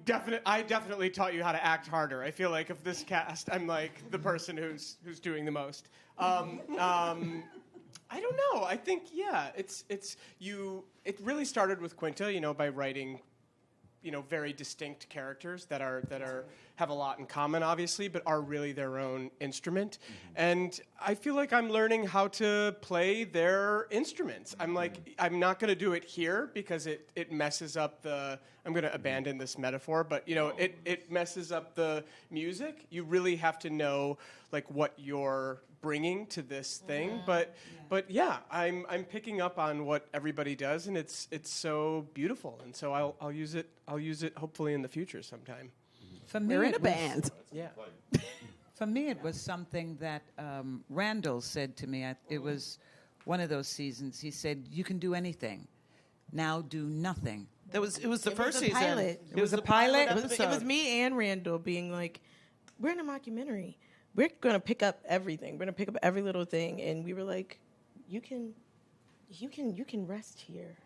And everyone here is so powerful just to me, at rest. It's a part of why you guys were casted, because you're powerful at rest, which is important to me, I think. And which is something I have now taken to everything else out of this, which to me has been an amazing. It's like a new tool, the nothingness of the tool, and no matter. I've done several different things outside of this, and it's like going back to do nothing. And I was like, damn, that just Part of the works thing so is well. that So the it's way been a great shot, thing. And I think it should be brought up that Randall Einhorn created such a beautiful way of shooting this with three cameras, not just at once, but moving, that when we're shooting, we don't necessarily know what's being picked up. And then you watch it back and you go, oh, I was acting throughout that entire scene. Ava does. She's got her eye on the camera, but sometimes you don't know what they're gonna show, and then you're like, oh yeah, that was a good moment. So it's always a surprise to us too. Everyone's got to be on all the time. Absolutely. There's a ballet that goes on with the cameras. When we were talking earlier about how has TV comedy changed, it has completely changed, and I can see it in this show. Yes, we've seen it done before, but it's at a heightened level now. Our camera people, they're on the wheels, and it's literally, sometimes you see them do this move, and I'm like, how in the world? But it's so much of a ballet and a piece of choreography that is going along all the time. And like they said, they see it all, baby. When you're in the scene, I said earlier, you really don't, because you're in it, you're not looking at the actor acting. When you watch it, I'm blown away every time I see it every Wednesday. Quinta always says she's Wednesday, watching the show 9:30. while in the scene. Quinta always like, oh, I'm watching you guys. It's like I'm watching the show, which is a great But the compliment. work that they do, everybody's work is just so honest and just so in the moment and very, very funny. Yeah. Well, that ballet is fun to watch every Wednesday. Season 4 premiere is October 9th. Got it, 9:30 ABC. And you should be catching up or rewatching on Hulu if you haven't. Y'all, it has been an absolute blast. Thank you for Thank you so much very fun. much. Thanks for having me today with your panel, and thanks for you. joining us here. Thank you. We are not quite done here yet in our studio. More interviews to come, and of course, full coverage at EW.com. Thank you. Thank you. Bye. Watch Abbott.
I'm Sam Heifel. Welcome to Entertainment Weekly's 2024 Comic-Con studio. Joined now by the team behind Everybody Still Hates Chris. Welcome. I want to start because obviously we have a few of you who know these roles very well. We have newcomers. How did everyone just first hear about this? Because I know even in the office, we got very excited when we first heard about it. How did it come to you all? Well, first of all, we had heard rumors of there being a show because Chris was like, "Hey man, we trying to do this thing, animated, the whole thing," and I remember there was like a little bitty blurb about it. Then I called Tashina or Tashina called me. I think we called each other at the same time. It's like, are you doing it? I looked at the phone and I was about to dial. And it was like, look. We were like, "Are you doing it? We doing it?" I was like, "Listen, we got to talk. We got to talk." Yeah. And then time went by. Yeah. You know what I mean? It was like a year, and then a year and a half, and then we were like, "Oh well, you heard anything about that?" We would always check in. Yeah. And then, oh my God, they found the showrunner in Sanjay Shah. Hi, Sanjay. Yeah, the man, the right man to take the perfect guy, the perfect guy to take this and take it into the new realm that it needed to be in. Because first of all, there was nothing wrong with it. Yeah. It was beautiful. We just needed more of the same and better and beautiful and. My God, and now here we are. I was just telling everybody, like, I can't believe after all this time, almost 4 years later, it's here. And when I heard about it again, it was on, at that point, it was called Twitter, which is now X. And I'm looking and I see my name, and I see a tweet that says, well, if Tashina Arnold ain't in it, I ain't watching. Yeah. And I was like, oh my God, what is this? And it was Everybody Still Hates Chris animation. Was that your sister tweeting that? I swear to goodness it was. No, I think that was me. I think that was my tweet. Definitely. I ain't doing it. She ain't in it.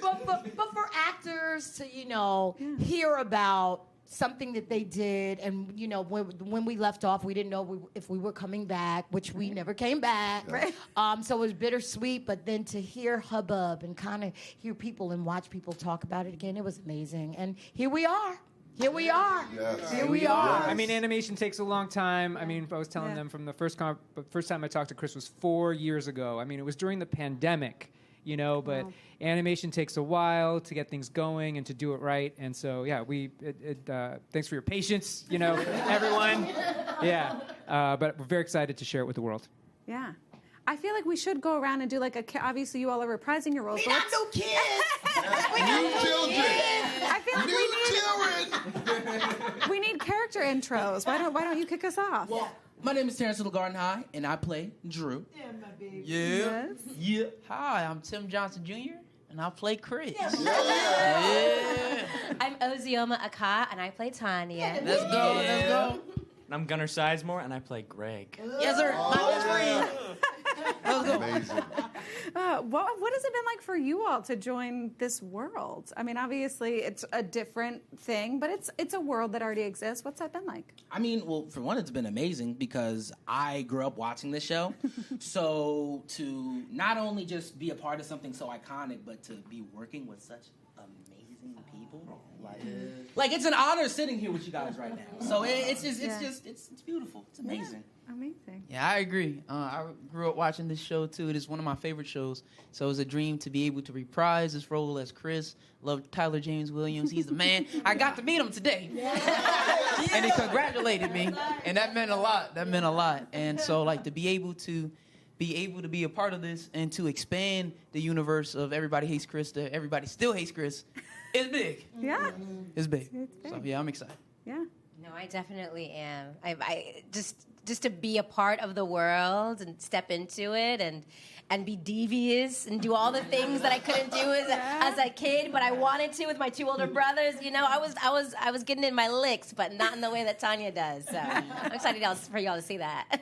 Amazing. Totally. There are no limits to Everybody Still Hates Chris, which is a wonderful thing. It's like all the intrusive thoughts, everything that you've wanted to say, everything that you've ever thought was funny ends up in a script, and it's like such a dream to be able to perform that in a I just safe, had a fun conversation outside. This is something new, but it's on its own. It's derived from something that has already lived. So for me and Terry, it's just amazing to watch it and just kind of have memories.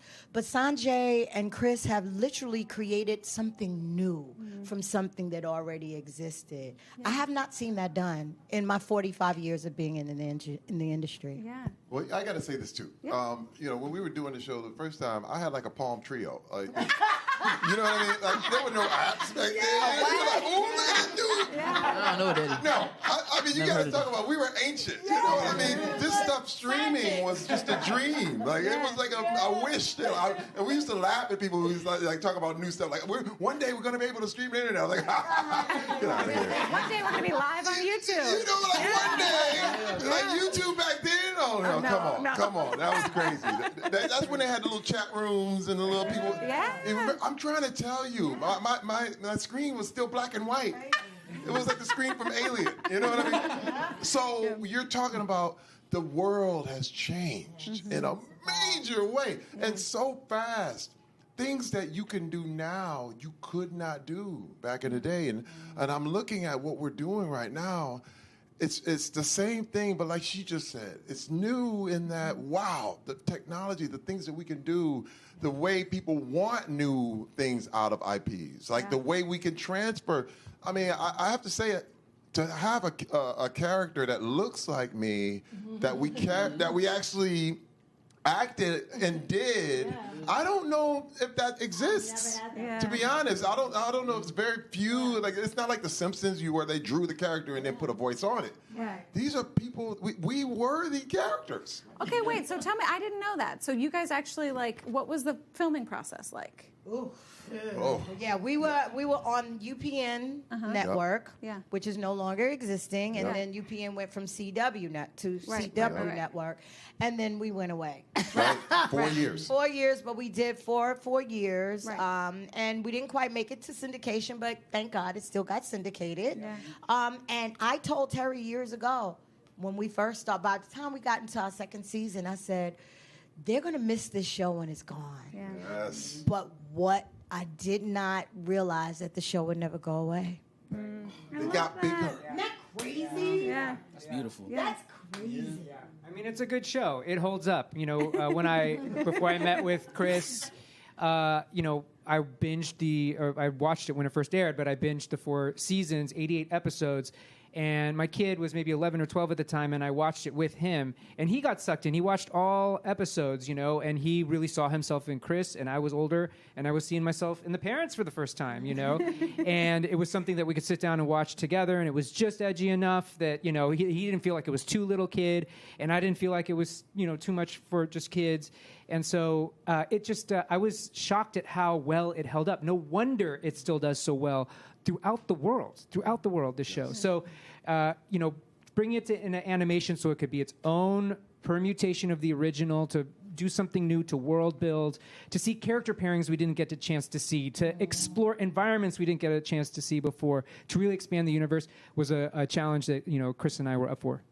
What was the actual recording process like? Like, were you all able to interact? Was everyone kind of doing separate things? Unfortunately, not. No, we were not able to do that.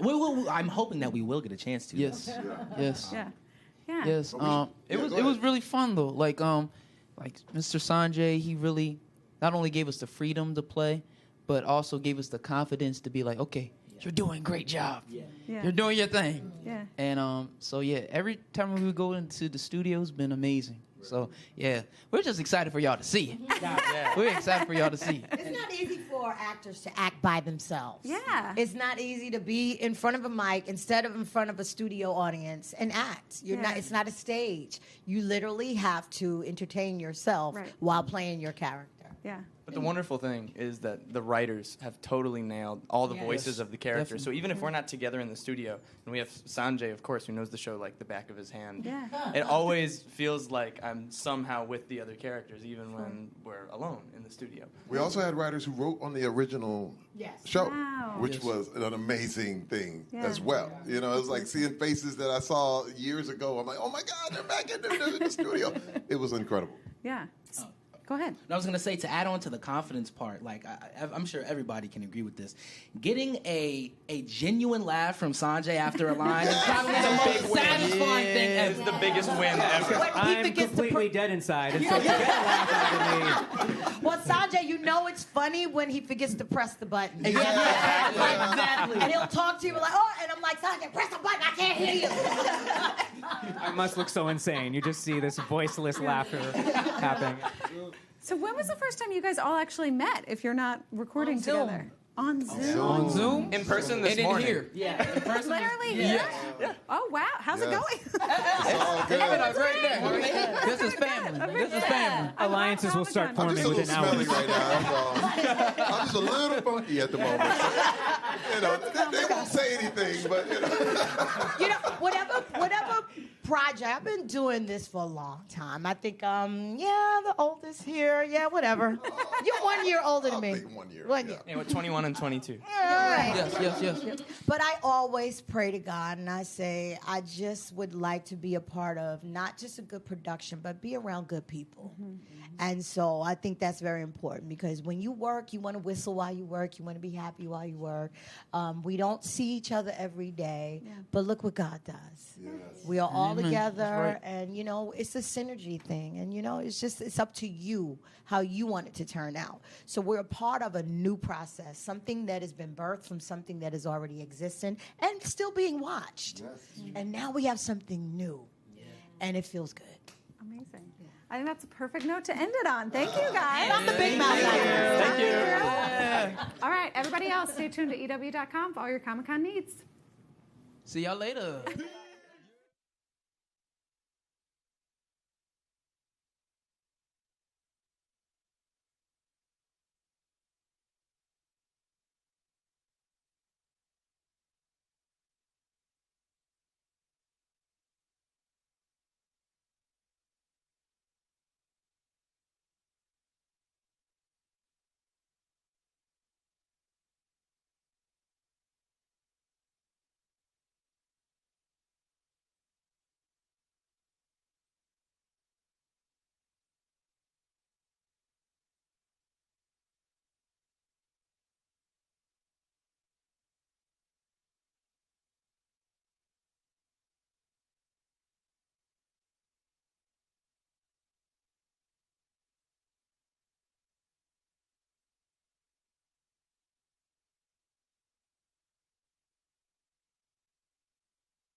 I'm Sam Heifel. Welcome to Entertainment Weekly's 2024 Comic-Con studio. I'm joined now by Tyler Hoechlin and Bitsy Tulloch from Superman and Lois, the titular Superman and Lois. Obviously, we're going into our final season, which I'm like scared and excited and devastated about. I want to throw it back before we talk about the end. Do you remember your first scene as Superman and Lois? I do remember my first scene. First scene was saving a plane out of a sky with Melissa Benoist. Casual. 8 years ago. It's actually really strange. I realized like this morning that my first Comic-Con as Superman, I hadn't shot anything yet. It had just been announced. Yeah. So I actually caught the Warner Brothers plane from here to Vancouver to start shooting. And now this is the next one that I've done for Superman, and we're completely done. So I've like actually completely bookended the entire experience over 8 years, which is weird. But yeah, that was the first experience. I flew up there and did the scene with Melissa, and yeah, it's been a good 8 years. Yeah. My first scene was during the Elseworlds crossover with this gentleman, and I love to tell the story that when I was in the car on the way to set that day, because I hadn't met him, and David Rappaport, brilliant casting director, you know, had cast us without having a chemistry read or anything, and I just remember thinking, like, God, I hope he's not like an a-hole or difficult to work with, because, you know, Lois and Clark, it's all about their chemistry. They're such this iconic couple, and then I met him, and just the chemistry was there from the get-go, and I feel like we both have always worked the same way. We're professionals. We've been doing this for a long time, and I just felt so lucky that day. But yeah, it was the farm scene in Elseworlds was the first time I ever acted as Lois. It was very clear that we were going to be able to tease each other from like day one, and we're like, oh, thank Yeah. God. Okay, great. This is awesome. Sense of humor, check. 100%.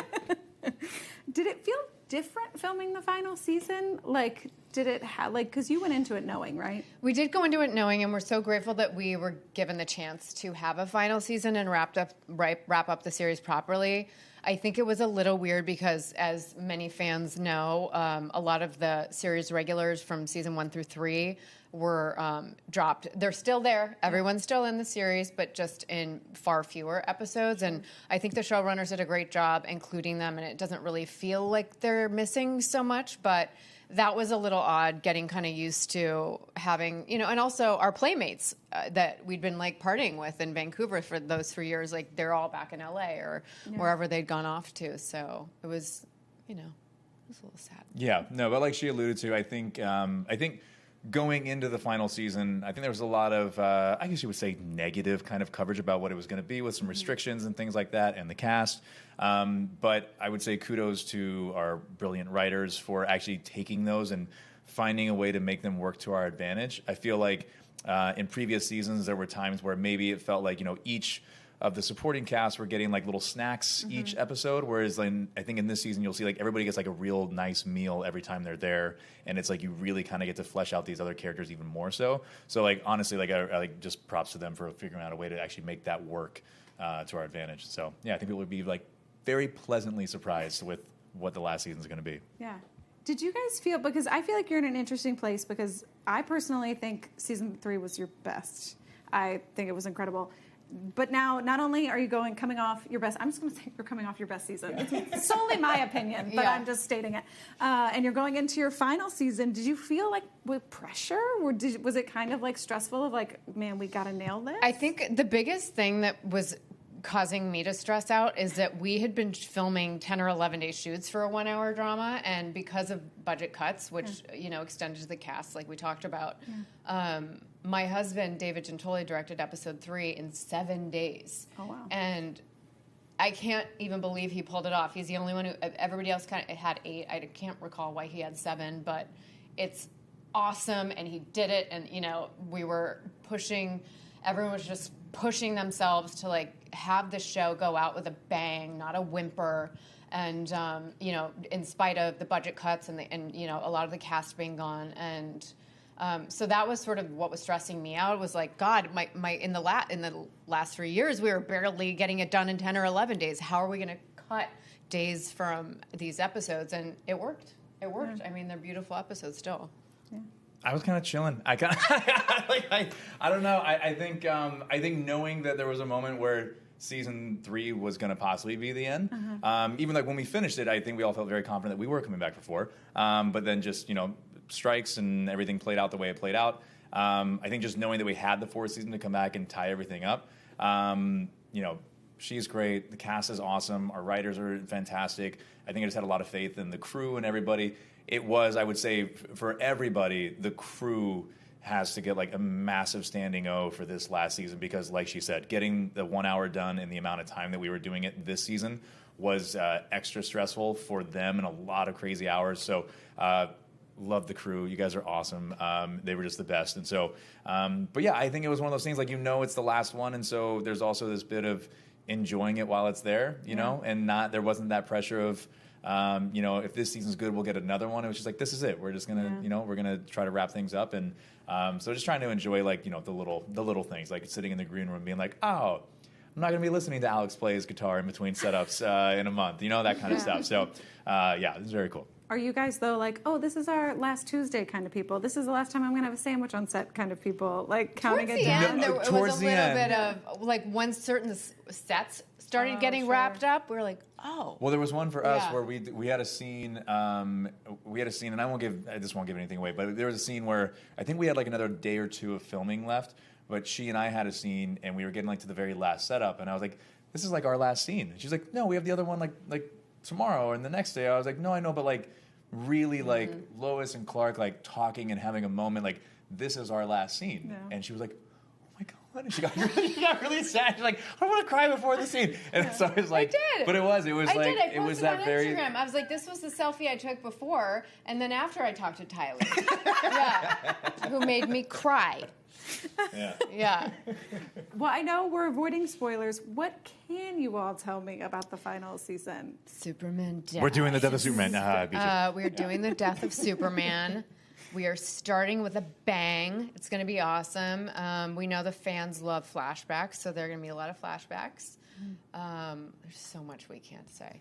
Yeah, I know. I feel like, well, especially like with having only 10 episodes this year and everything, like there's everything that you want to say is just kind of like a bit of a giveaway. But I would say you're going to see some really great team ups that are maybe not everything you're used to seeing. Michael Cudlitz as Lex Luthor this year is just so stellar. Yeah. I can't wait for people to see what he's done with that in this arc, and his stuff with her. Like, it's just there's a lot of really great pairings, and like I said, I think even more so seeing people team up in ways that sometimes maybe like they would jump in and out, and it's a little bit more like you get to sink your teeth into it a little bit more this year. So there are multiple deaths. Okay. I will also add, because this has come up a lot today, what about Lois's cancer? She still has cancer. It will not be front and center in the way that it was in season 3 because Superman dies, and so she's sort of immediately launched into this heroine role and also having to, contend with Luthor and Doomsday and keep her family together. She's got a lot to do. Got a lot. That for Lois. shot of you guys hugging when you realized she was sick is still one of my. I think I watched it like 8 times. It was so good, so good. Thanks. That was a moment. That was definitely a moment. Yeah. What feeling do you think fans will be left with when they are done with this finale, or hope maybe? Well, that's kind of like a great word, hope. But I think, I don't know, I think everybody did a great job of wrapping things up. I hope they'll walk away from it feeling like we really did, from beginning to end, tell something truly unique with these characters. And something I hope they get some closure. Yes, and something that's kind of, I don't know, I feel like, especially with like the season 3 storyline with the breast cancer and everything, it was something that when it was pitched to us, I think we both had these moments of like, okay, is this what people are going to want to see from these characters on this show and stuff? And I feel like the responses that I've got from people who have come up and said that was really touching, either my mother went through it or I had a sister who went through it, things like that.